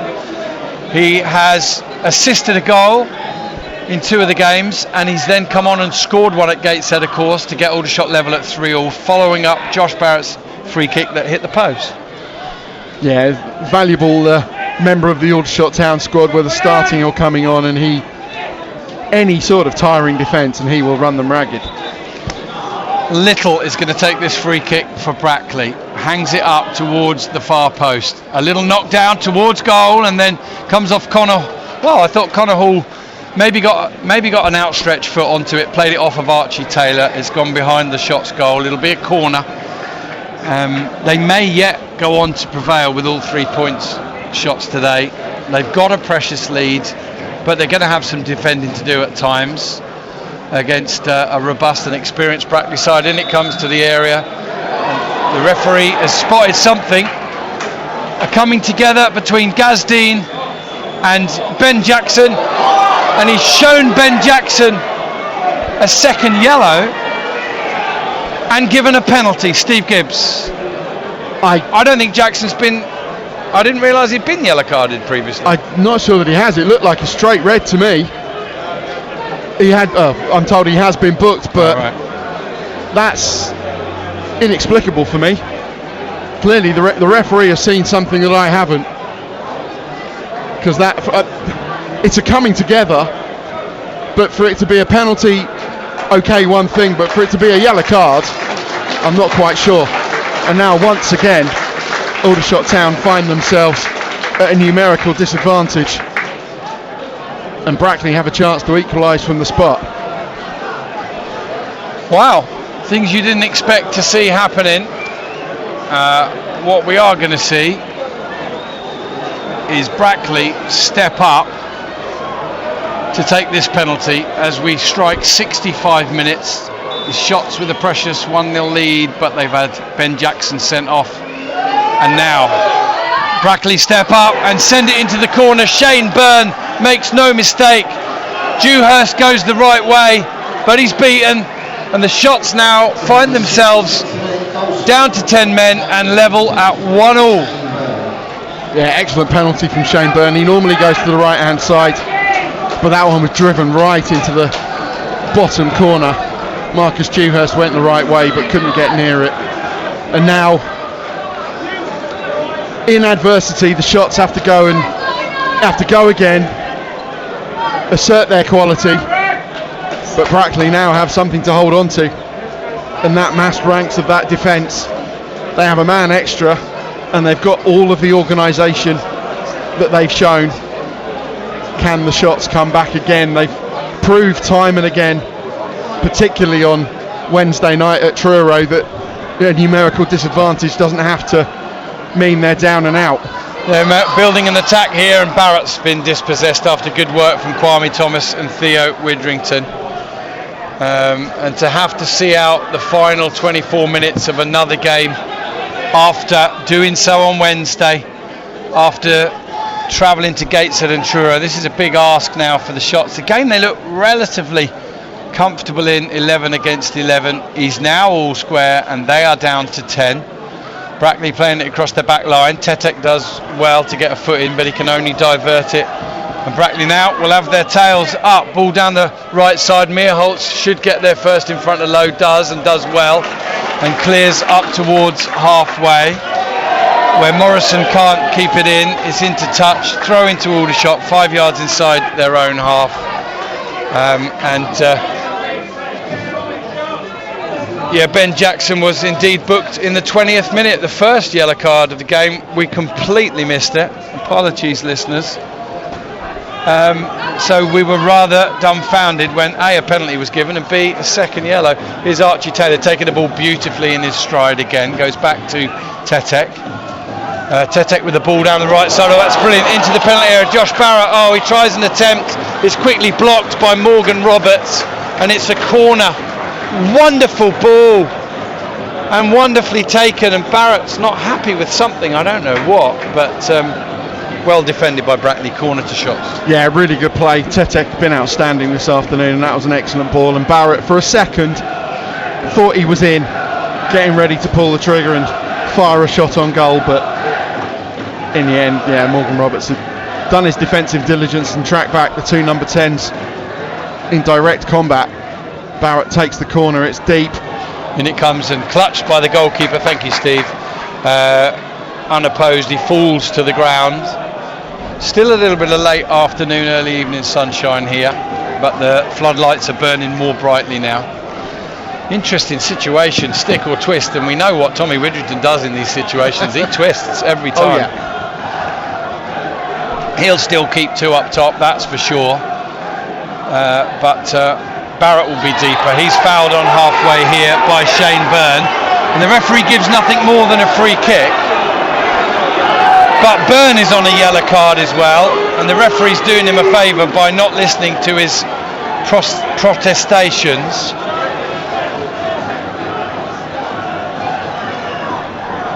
Free kick to Aldershot just inside their own half. Is there a way to still go on and win this game? They are level. We've got 21 minutes left. They take the free kick short. Tetek into Widrington. Widrington's been dispossessed, and now it's 4 against 3 for Brackley. Sent out to the left side. Roberts has got it. He's into the area. In it comes. One in the air by Meerholz and caught by Dewhurst. And Aldershot need to be so careful. Down to 10 men, and they played it short from the free kick, and they're very nearly made to pay a hefty price. Here they play it down the left side. Kwame Thomas is onto it. It's played into touch by Brackley.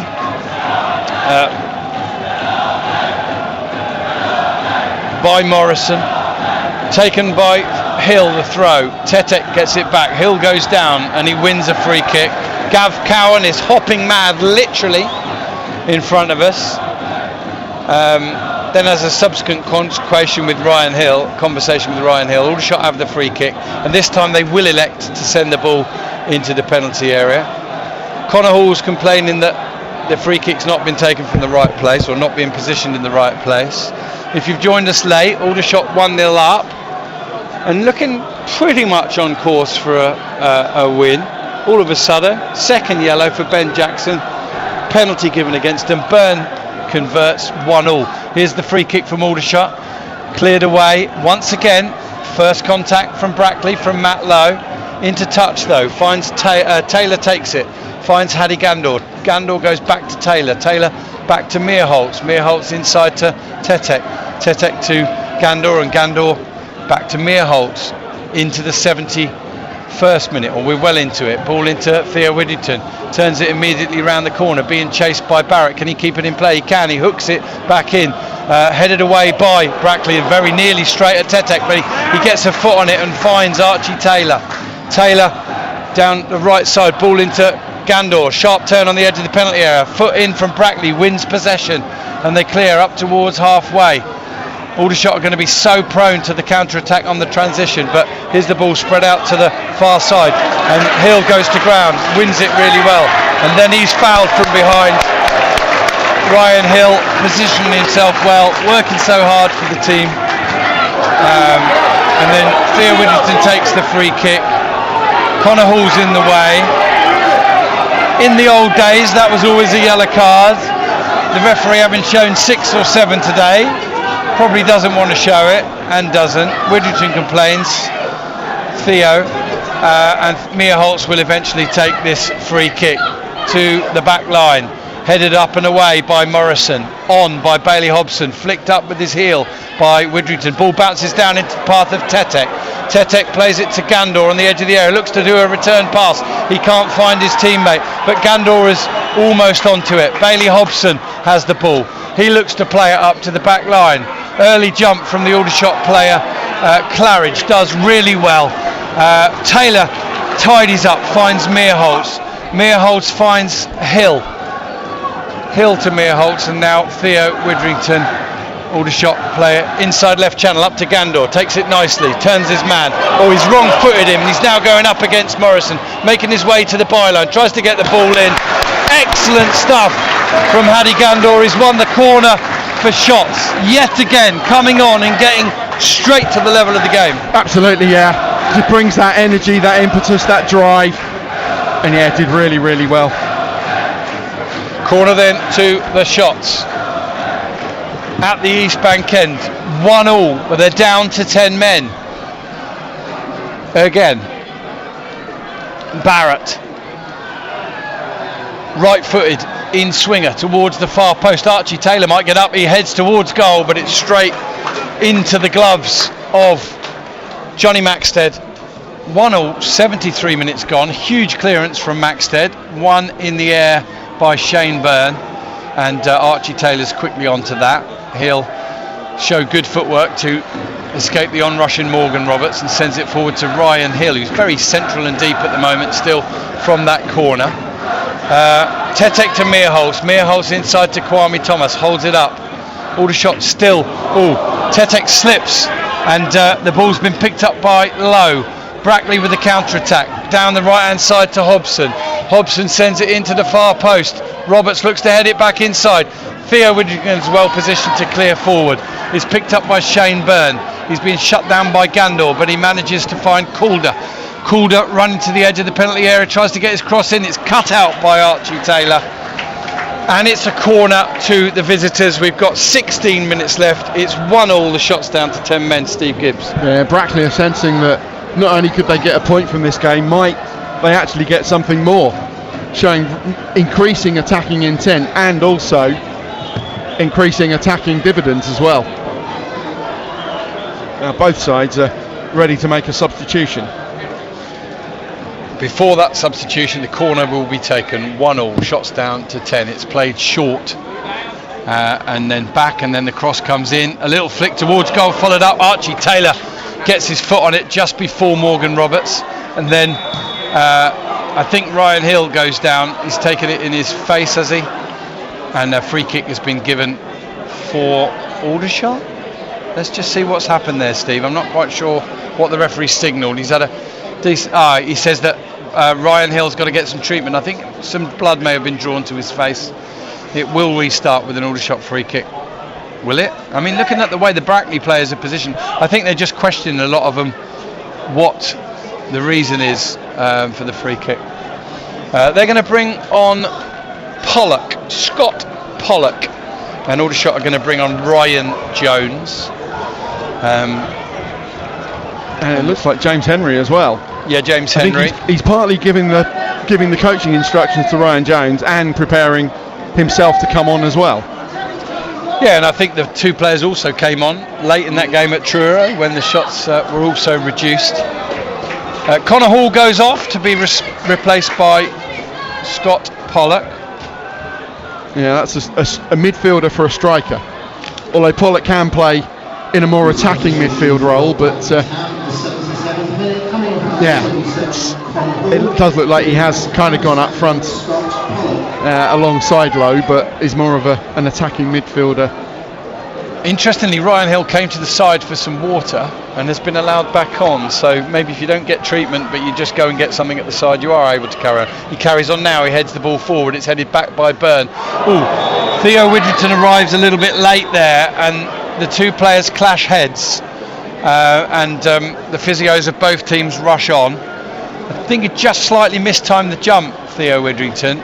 Was going for the ball clearly, but he's come together with a Brackley player, and both players receiving treatment, and it looks as though both players are conscious, and that's so important after the horrendous scenes at Eastleigh in the week. Absolutely, yeah. Whichever player is hurt on whichever team, absolutely. Cannot take any chances with even a potential head injury. But yeah, Theo, I think a clash of heads. Theo went very aggressively to win the header with Roberts, and both players are slow to get up, but are sitting up now, taking on some water, and it's Theo who's first to his feet, and he just goes over to check on Roberts, who is also now back to his feet, and hopefully both are fit to continue. I mentioned to you off air earlier, Steve, that a Wealdstone player had been stretchered off in the game at Scunthorpe, of which it looked as if Scunthorpe had come from behind to win 2-1. That game has been abandoned again, second consecutive scenario there in the week where that's happened.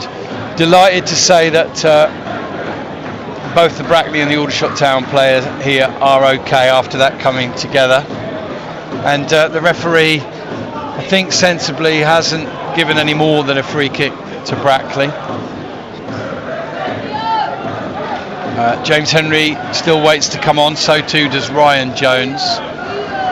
1-1, 12 minutes left, shots down to 10.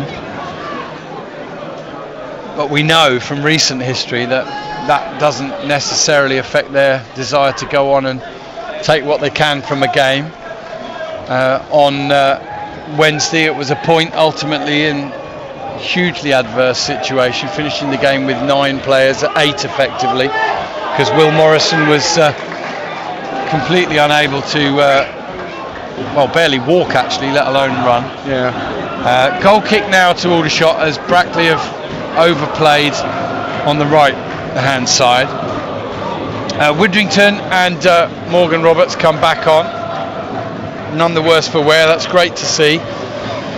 We now have 11 minutes left in a game that's 1-1, but 11 against 10 in Brackley's favour. Dewhurst steps forward. Kwame Thomas battling, can't win it cleanly. Byrne hooks it forward. Claridge heads it back.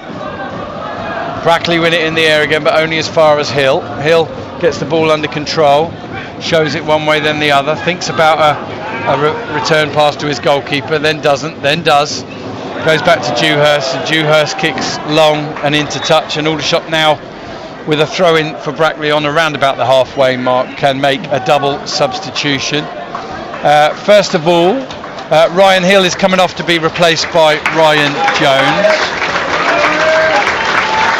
And then I'd imagine Barrett for Henry, would you? Yeah, Barrett. Looks like it. Yeah, Barrett coming off. Having scored his second goal of the season, his 9th goal involvement in 8 games. His afternoon's done. He won't want to come off, but he'll understand it. And James Henry, who came on late in midweek and took that late penalty for shots to become their 13th goal scorer across 20 goals. They're stuck on 1 for the day, 21 for the season. Brackley, though, will fancy their chances of getting themselves a late winner here. Here in possession with the substitute, Scott Pollock. Send it out to the left-hand side. Calder's got it. He's up against Taylor. Cross comes in. Is headed up and beyond the far post. Brackley will keep it in play. And then it's an attempted cross from Little. Blocked by Meerholtz behind the goal. Brackley approaching double figures for corners. And we're in the 81st minute. Corner for Brackley. They may shape up to take it short. They were interested, but now Little's going to take Ryan Jones for a run, and Aldershot are going to go 1-on-1 up top as Morgan Roberts sends the ball in. It's missed and ends up in the net. Dewhurst came, couldn't collect, and it's been bundled in, and I think it might be Shane Byrne again, you know, Steve, that's bundled it home at the far post. In the 82nd minute, it is Aldershot Town 1, Brackley 2. Yeah, there didn't seem to be much danger. There seemed to be enough shots defenders around. Marcus Dewhurst was on the scene. He's protesting either to the referee or to Tommy Widdrington that he feels he was impeded. He didn't get there, whatever the cause of it. And then the ball was bundled in, and It's Brackley who have a late lead. Dewhurst wasn't able to get off the ground.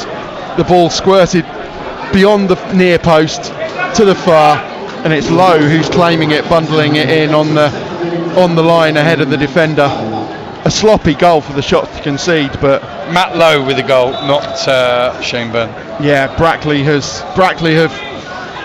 played really well this afternoon. Whether they deserve their lead or not, they will not care, because I think their game plan has been superb. Here's Gandor finding James Henry, looks up, can't see a player in a red shirt, has to about turn and eventually goes back to Claridge. Aldershot find themselves from 1-0 up to 2-1 down with 10 men. Sound familiar? We've got 8 minutes left. On Wednesday we know what they did. Can they do the impossible again? Here's Kwame Thomas holding it up. Jones sends the ball inside to Henry. Henry will send it out to the right side to Taylor, who takes the ball on the front foot again, runs towards goal, plays it into Taylor. Taylor looking for the return ball to Gandor. Is he pulled down? He falls down inside the penalty area, nothing given. Aldershot win it well through Claridge. James Henry rolls it into the feet of an Aldershot player. Can't find him. It comes back to Henry. Henry goes back to Theo Widrington. Henry to Jones. Ryan, of course, these days. Aaron's at Sutton. Tetek, ball down the left, and Henry might get to this by the byline, looks to square it back. It is Archie Taylor, shot, and in! He's done it again! Little Archie Taylor! And Aldershot have done it again. They've gone down to 10 men, they've conceded twice and they've come back level. We've got 6.5 minutes left. Aldershot have scored 2 goals in a game for the 8th game running. And it's Aldershot Town 2, Brackley 2. Brilliant. Archie Taylor, again, buying a ticket and winning the lottery. James Henry's pullback seemed to go too far. You thought, where's the player coming in? But then it went all the way across, almost to the edge of the D, the far edge of the D, and then Taylor with his left foot sweeps it in. Little deflection. Took a slight deflection, but he will not care. It took it past Maxted, in at the near post. Why do they make it so difficult for themselves? 4 goals in the game again at the EBB. Aldershot's last 2 results, 3-all and 2-all. They're now back at 2-all, but Lowe's on the attack, sends it into the area. Surely Aldershot can't do the unthinkable, can they? Here's Henry receiving the ball, going forward. Brackley stunned, shell-shocked. Henry sends the ball forward, that's too straight. Gandor with a willing run, but it goes through to Johnny Maxted, and Archie Taylor with his 2nd goal of the season, and James Henry joins the assist club. Yeah, the pullback was superb in the end, but it seemed to go too far. You're waiting for either a deep lying attacker or one of the midfielders making that late run into the box. Here come Brackley, they're offside actually. Meerholtz gets there first anyway. But I'm literally almost out of words to describe this football team now. That means we've had 39 goals in 8 matches that are not even yet complete this season. Fair play to Brackley, by the way, for coming on and taking on Aldershot Town on the front foot themselves. It's been a just as enjoyable a game as many others. It's not been the game we expected. From a Brackley point of view, I think they're well worthy of a point, but I agree with you as Kwame Thomas wins a free kick, being held by Gazdeen, and here are Aldershot trailing 2-1, down to 10 men, now back level at 2-all. 86 minutes gone. I've got a free kick here which James Henry or Ryan Jones can send deep into the heart of the Brackley area. Not quite sure why Ryan Jones is staying where he is. If James Henry is going to take this, a decoy maybe, just trying to make a bit more room in the box. Okay, 2-all, 87th minute. Henry sweeps the ball in, straight to the goalkeeper, but he only punches away, and no foul given. He punches away and then collides with his own player. When we restart, it'll be a throw into Aldershot. Johnny Maxted's down and needs treatment. It's because he was in contact with his own player. and that includes 70 visiting supporters. Well, I guess earlier before the match I said 70 Brackley fans. It is exactly 70 in a crowd of 2,240. Good afternoon to a couple of people who've messaged throughout the afternoon, whose messages I haven't got to. One of those was Tony Matthews, who said he'd not been listening, he forgot, but then he tuned in and Aldershot scored. Well, a lot's happened since then. They conceded 2, had a man sent off, scored again, and now they have a throw in with Ryan Jones. Long one in from the left, headed away by Brackley, and it'll only find touch. Danny Waldron is going to come on at some point in the next couple of minutes for Brackley, the former Southend and I think Rushall Olympic striker from memory. 2.5 minutes of the 90 left. In comes another throw from Jones. It's headed this time behind by Gazdeen. Corner to the shots. They couldn't, Steve, could they? This is Aldershot Town, of course they could. Henry to take. Theo Widrington shows for the short ball. He's now turning and running away again. Now Tetek showing. One arm in the air though. James Henry sends it in. It's headed away at the near post. Hooked back by Tetek. Can Henry keep it in? He can. Down by the corner flag. Lovely first touch. Plays it back looking for Tetek, but it's been won by Pollock. Pollock's though only played it to James Henry. You wouldn't know Aldershot have only got 10 men. You really wouldn't. Here's Ryan Jones going down the left. Can he get his cross in? Yes, he can. Oh, big header away from Brackley. Henry's there. Steers it out to the right-hand side where Archie Taylor tries to get it under control. Holds it up.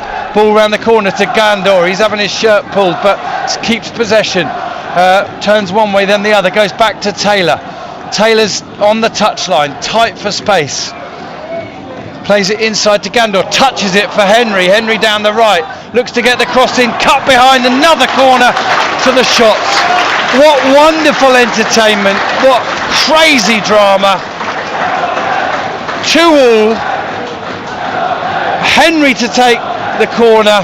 Red Army is the cry from the East Bank faithful. Tommy Widrington, one hand on his hip, one hand on a bottle of water, sipping it, watches on, helpless really. In it comes from Henry, headed towards goal by Kwame Thomas, and then bounces loose in the area. Johnny Maxted can come and get it, he's got it. We're in the 90th minute, rolls it out to Kyle Morrison. Morrison's got Gandor chasing him, ball down the left side. Meerholtz does well to get there in front of Pollock, but Pollock gets the second touch, holding it up on the right touchline. Aldershot win it, no foul. Tetek coming away with the ball. Henry's inside of him, if he can find him. Theo Widrington plays it back to Tetek. Tetek plays it forward looking for Henry, but he can't find him. Brackley, all hands on deck. They know they've got the extra man. They all now show for it. But here comes Bailey Hobson on the edge of the final third. Sends it out. Roberts got it inside the box. Twists, turns, plays it back. Shot comes in. It's wide. Goal kick to Aldershot Town. 90 minutes and 6 seconds were on the clock at the time. Is number 32, James Claridge. Aldershot Town's James Claridge has been given the official man of the match. We'll get Steve Gibbs at some point towards the end of this. Danny Waldron is going to come on for Brackley. He is going to replace Morgan Roberts. Yeah, it's a target man for a number 10. Waldron and Roberts had formed a really good partnership throughout this season, but they won't get on together. But Waldron now, possibly for his strength and his height as Aldershot Town, end the game in the ascendancy. Goal kick from Marcus Dewhurst. Sorry, how many added minutes have we got? I don't know, I didn't see. That's not been seen. I don't think it's gone up yet, even though it's a minute late. But here's Ryan Jones. Nobody has seen the fourth officials board, so we're into unknown territory.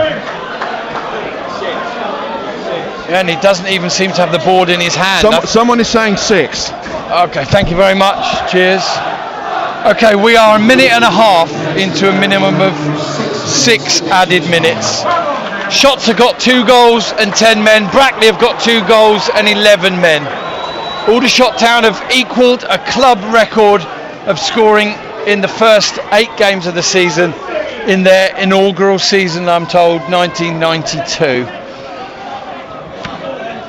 But at the moment they're battling for a point or 3 against Brackley. Here's Meerholtz playing it forward. Kwame Thomas touches it into the path of James Henry. Henry holds it up. Brackley got plenty of players back, spreads it out to the right side. Good spot from Henry, finds Archie Taylor free. Widry calls for an early ball in, it comes in. Arms up maybe from Henry, half cleared. No foul given. Meerholtz battling away with Waldron, who's just come onto the pitch. Little's in possession, sends it inside to Byrne.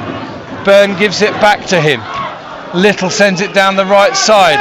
Meerholtz and Waldron, it's a shove, a little shoulder from Waldron, but the ball runs into touch anyway. Aldershot Town aren't thinking about how tired they are, they're still thinking about just trying to get this ball and create another chance to try and go on and pick up more pointage in adversity. Not a saying probably I've ever said before. This team doesn't have a reverse gear. They don't know how to go backwards, how to try and hold on to what they've got. Flick on from Kwame Thomas, finds Gandor, comes off of Gandor, into touch. Throw into Brackley just inside their own half. And we've had 3 of the minimum of 6 minutes to be added. It's still 2-2, and the shots have 10 men. Meerholtz wins the header, but he can only find Pollock. Pollock goes back to Little to Byrne. Byrne forward, and Claridge cuts the ball out. Henry has got the ball. Now Archie Taylor arrows it out towards Thomas. He can't win it in the air, but the header down is up towards Low. Claridge has left it. Meerholtz tidies up and goes back to Meerholtz. And Aldershot lose possession on halfway again. Brackley down the left side, being held up by Waldron. He's being shackled by Claridge. He goes back to Byrne. Byrne twisting, turning, and they've got possession, but they're still being well pressed by the 10 men of Aldershot Town, and 4 of the 6 minimum added minutes have been added. Now Morrison sends it down the right side looking for Pollock. Pollock holds it up, and they're giving it away, and Gandor's got it. He's got Ryan Jones running ahead of him.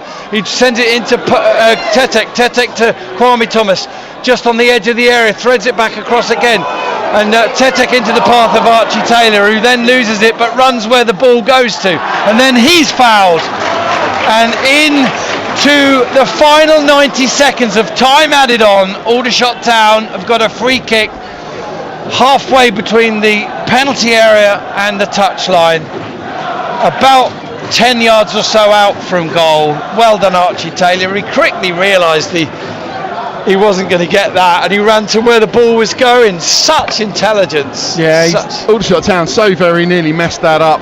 Too many cooks when they could have played a decisive ball into the box, but a free kick I think was about the best they could have hoped for. James Henry sends in the free kick, and a header down and then loose. Appeals for a penalty, nothing given.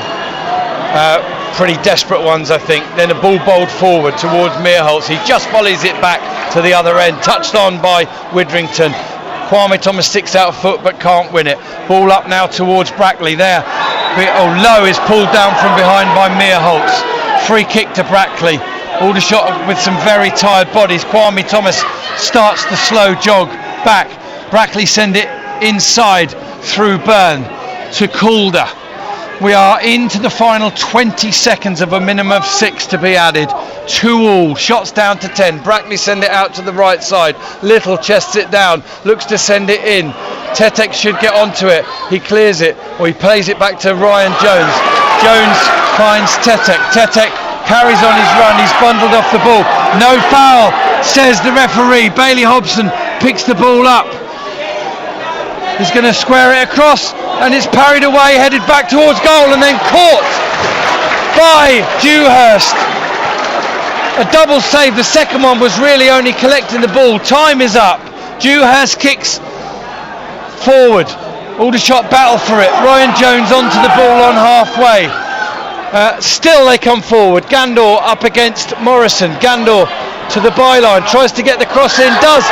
Thomas with the header is just wide. Aldershot Town still making chances. There goes the final whistle. What a game, what a team, guts, determination, and they never know they've been beaten, and they haven't been beaten.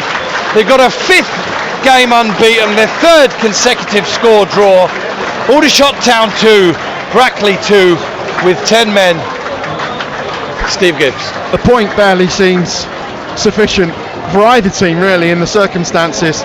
Huge credit to both teams, to both managers, committing bodies forward until the final seconds. In injury time, both teams could have won it, both teams could have lost it because of that willingness to throw bodies forward into attack. Breathless, a phrase I used earlier in the game, glorious chaos, what entertainment. Huge credit to both teams. Aldershot Town though can't keep doing things the hard way. This was a game there that was there to be won. They make it difficult for themselves, but somehow they pull themselves away from danger, get themselves out of jail when all seems lost. Seemingly put so many self-inflicted obstacles in front of themselves, but they managed to hurdle them. They managed to overcome that adversity. And in the end, both teams will probably feel that a point is scant reward for their endeavours, that they should have claimed all 3. But in the end, it doesn't really matter because it was great entertainment. And that's what football's all about. And it's a point to the total for both teams. And it's credit to both teams and loads of positives to take. The Aldershot Town again have had to drag themselves up from the canvas when they seem to be out for the count, and they've managed to rescue themselves a point again for the 2nd time in 4 days when all seemed lost. And it's credit to Brackley, who've come to the free scoring, the top scorers in the country, Aldershot Town, and they've claimed the point. And it's another point to their total on their journey into the unknown, their first season at this level, and both teams can be proud of their efforts this afternoon. Before a national audience, they've served up an absolute cracker, a topsy-turvy, full of drama game, and honours even. What an afternoon, what an early evening. Crazy stuff. I think a difficult one to pick the man of the match. I think there's 2 or 3 really strong candidates. I've got one. If I miss anybody out, then please do. But putting a little group together, I think you certainly got to mention Archie Taylor. I think you certainly got to mention James Claridge. You got the official one, and I think you got to mention Dayan Tetek. I don't know whether you've got a 4th, but for me, the man of the match would come from them 3. What's your thoughts? Archie Taylor. He's claimed Aldershot Town a point with a really fine, composed finish, and he's been exemplary in everything he has done this afternoon. Defensively and creatively, he's been brilliant. Tetek in dispatches, very prominently in dispatches, was a close second to Taylor. He was superb and showed the quality that he has got. And yeah, Claridge as well, I think, was very much 3rd in that top 3, but deserves a mention. But overall, it's the spirit of Aldershot Town that has shone through, not knowing when to lie down and go, okay, you've got the better of us this afternoon, but we'll be back. They just don't know how to accept defeat. They don't have a reverse gear, and that will serve them pushed well. On for a winner, didn't they? Yeah. They weren't even in pushing for a winner. They could so easily have lost it, but that's by the law of averages, you're better off winning one and losing one rather than just playing for a draw. But that's just not in Tommy's makeup in playing for a draw. the referee, Steve, was, and his officials were booed off at the end, not with a vociferity, I can't find the word, but not as vociferously, there we go, as they were by a smaller number of people on Wednesday night. And I'm tempted to say it's a little bit unfair, but whilst we feel that he's conducted himself pretty well throughout the game and been, handled the game pretty well, let it flow, not wanting to be the centre of attention, we are pretty clueless, aren't we, you and I, as to what the penalty was given for on the second yellow card. Having seen something of a replay, and the camera wasn't focused on the incident, it only picked up the aftermath of the incident, and it was Jackson sprawling to the floor, arms outstretched, Dean sitting there half appealing, and then the incredulity and then anger from Jackson when he discovers the decision. I think if you've committed a foul, or if you think, okay, there's been a tussle, you're likely skulk off. The real incredulity and anger from Jackson suggests that he didn't know what the decision was. I'm glad you stopped yourself there. And of course, being a second yellow, it can't be appealed. What I will say, as an observation, is that Gareth Dean has been around a long time. We talked before the game about he and Byrne and Lowe have got to... Okay. All right, sorry listeners, I'm not quite sure we're getting I don't know if that was to me or to the other guy behind, just some notice about the post-match, I think. Remind me where we were, sorry. About the penalty decision. I think to Brackley's credit, and this will sound like a backhanded compliment, I think they did really well all afternoon to initiate the contact. It was maybe they who were the initial aggressor or made the initial contact, and then they won the free kick.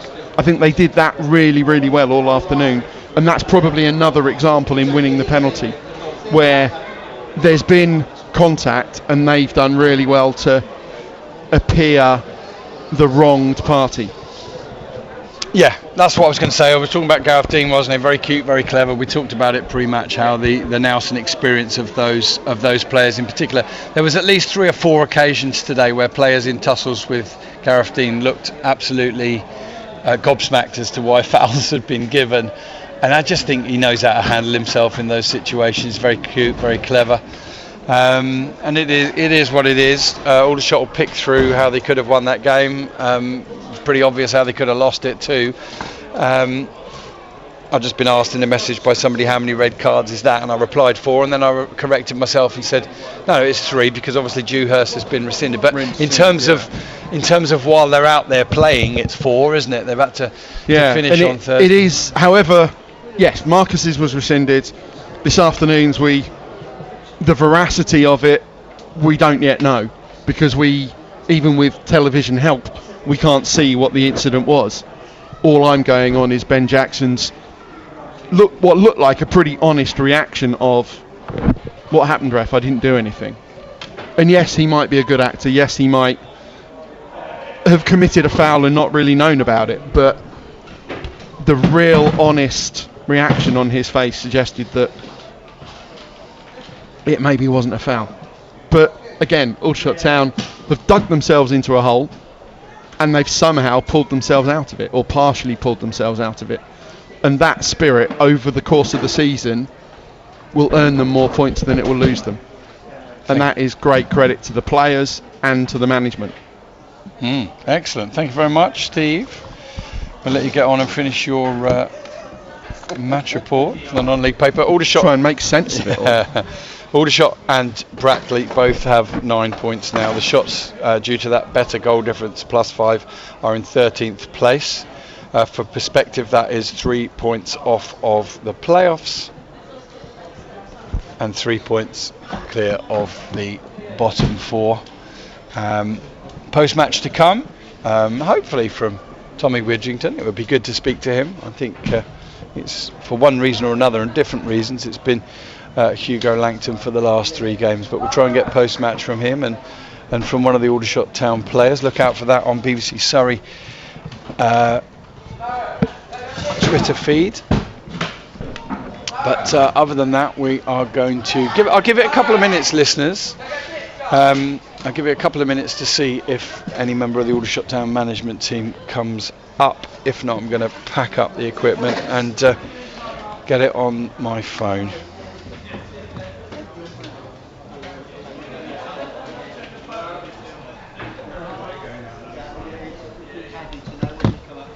Oh wow, yeah, lovely. I didn't realise you were still there. Brilliant. Yeah, of course. Thinking about it, you would be, wouldn't you? You can't just switch off and go home. But I was kind of thinking, how hard will I push for a player? Because it might be difficult even to get one interview up, But hopefully it'll be Tommy today. Sorry about that misunderstanding. Go on. Sorry, mate. Yeah.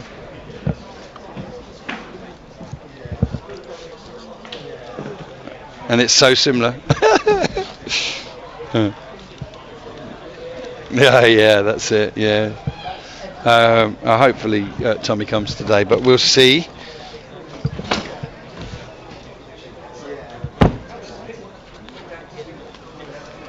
Yeah, I think we're in a difficult position as well here because it's unusual this, and even it was down this end at the High Street end, but neither Steve or I have really got much of a clue. If it was or wasn't a foul and a penalty, and if it was or wasn't a second yellow. And so, whilst we feel that overall the referee's had a fairly good game, even though he has ended up showing about 7 yellow cards and the red, it's difficult for us to have an opinion. We'll have to try and draw it out of somebody. But it's just ridiculous that they go on scoring 2 goals a game. So they've equalled that club record. I mean, maybe that needs to be in the headline. I don't know. Aldershot Town equalled a club record held since 1992 of scoring at least 2 goals. Yeah. Oh, we're unbeaten as a station today.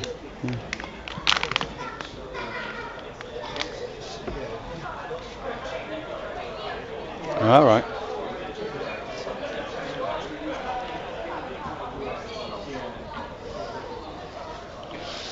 Oh, I should think so. Yeah, I mean, I feel so lucky to get to commentate on this team this season right now. I'm not sure at what point it's going to end. That's 30, I'm losing count, 39 goals in 8 games. And they've scored... Thanks very much. Yeah, that's what we needed. Ian Abrahams sat next to us writing on a bit of paper. This one's got 0-0 written all over it. That would have opened the...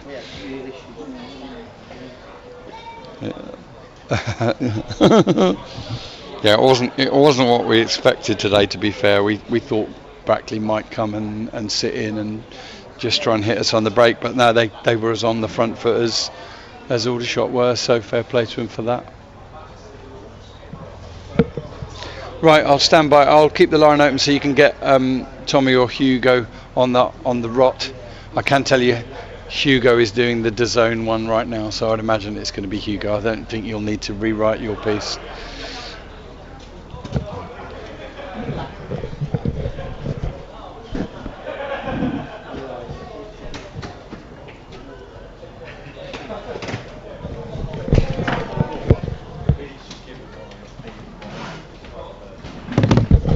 Yes. Who are you doing? Because it always go for the same one. Oh.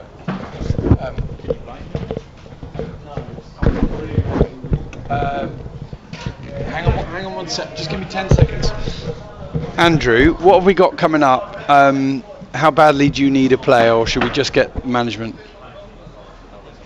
Just management, no player. Thank you. Cheers. Thank you, mate. Sometimes it's a common sense decision to do that, to be honest. I'll make sure I get some look ahead to what is it, Carlisle away. I'll have to preempt. Oh no, Gates said Truro and then Carlisle. I'm going to have to preempt with him before the interview that, or I'll mention that they've got Hampshire Cup in the week as well. But you won't be previewing that. So.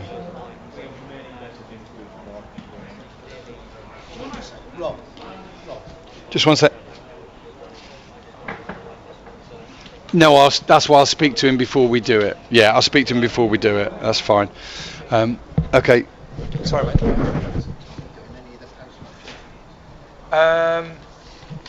I think it was just a random one Hugo did the first game, and then I think there's been very contentious decisions, and maybe Tommy doesn't trust himself, I don't know. Hugo's a lot calmer in the situation, so. That said, it's getting pretty frustrating now if this is a fourth game on the trot, not hearing from the manager. I'm not aware that there's any issue or fallout. He didn't do any programme notes today. Yeah, I guess that was a timescale thing.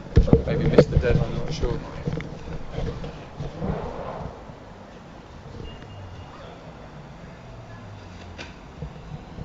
He's got to do about 4, I think, because I think he's got National League as well down there now.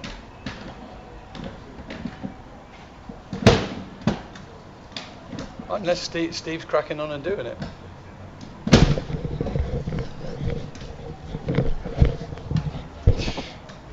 I'm not quite sure why, because he wasn't asked to, but Steve Gibbs, who's down by the dugouts, has grabbed Hugo as he's come away from his DAZN interview. So he may be doing it, in which case I'll have to get him to WhatsApp it to you. I'm sorry about that, but I didn't ask him to do that.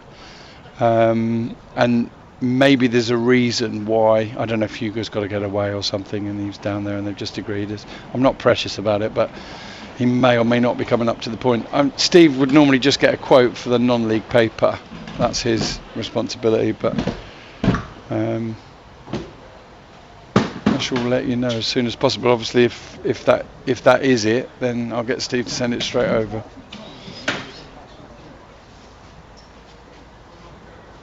The thing is, it's very important that.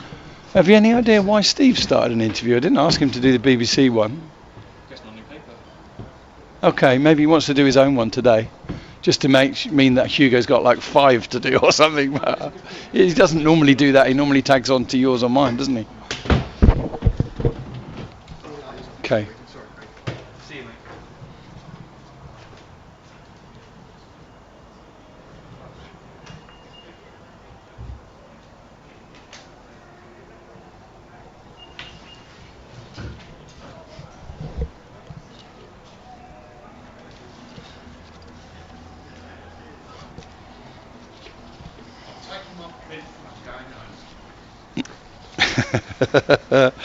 You're keeping it, you're not. At least you were thoroughly into it. You'd have been miffed, wouldn't you, if we had all the goals and controversy. Yeah. We'll see you later in the season somewhere, Sam. You're not on the zone this month soon, are you? The next batch of matches. We haven't got we've got anything at the moment. It's been like 2019. Thank you very much. Take care, Sam. See you soon.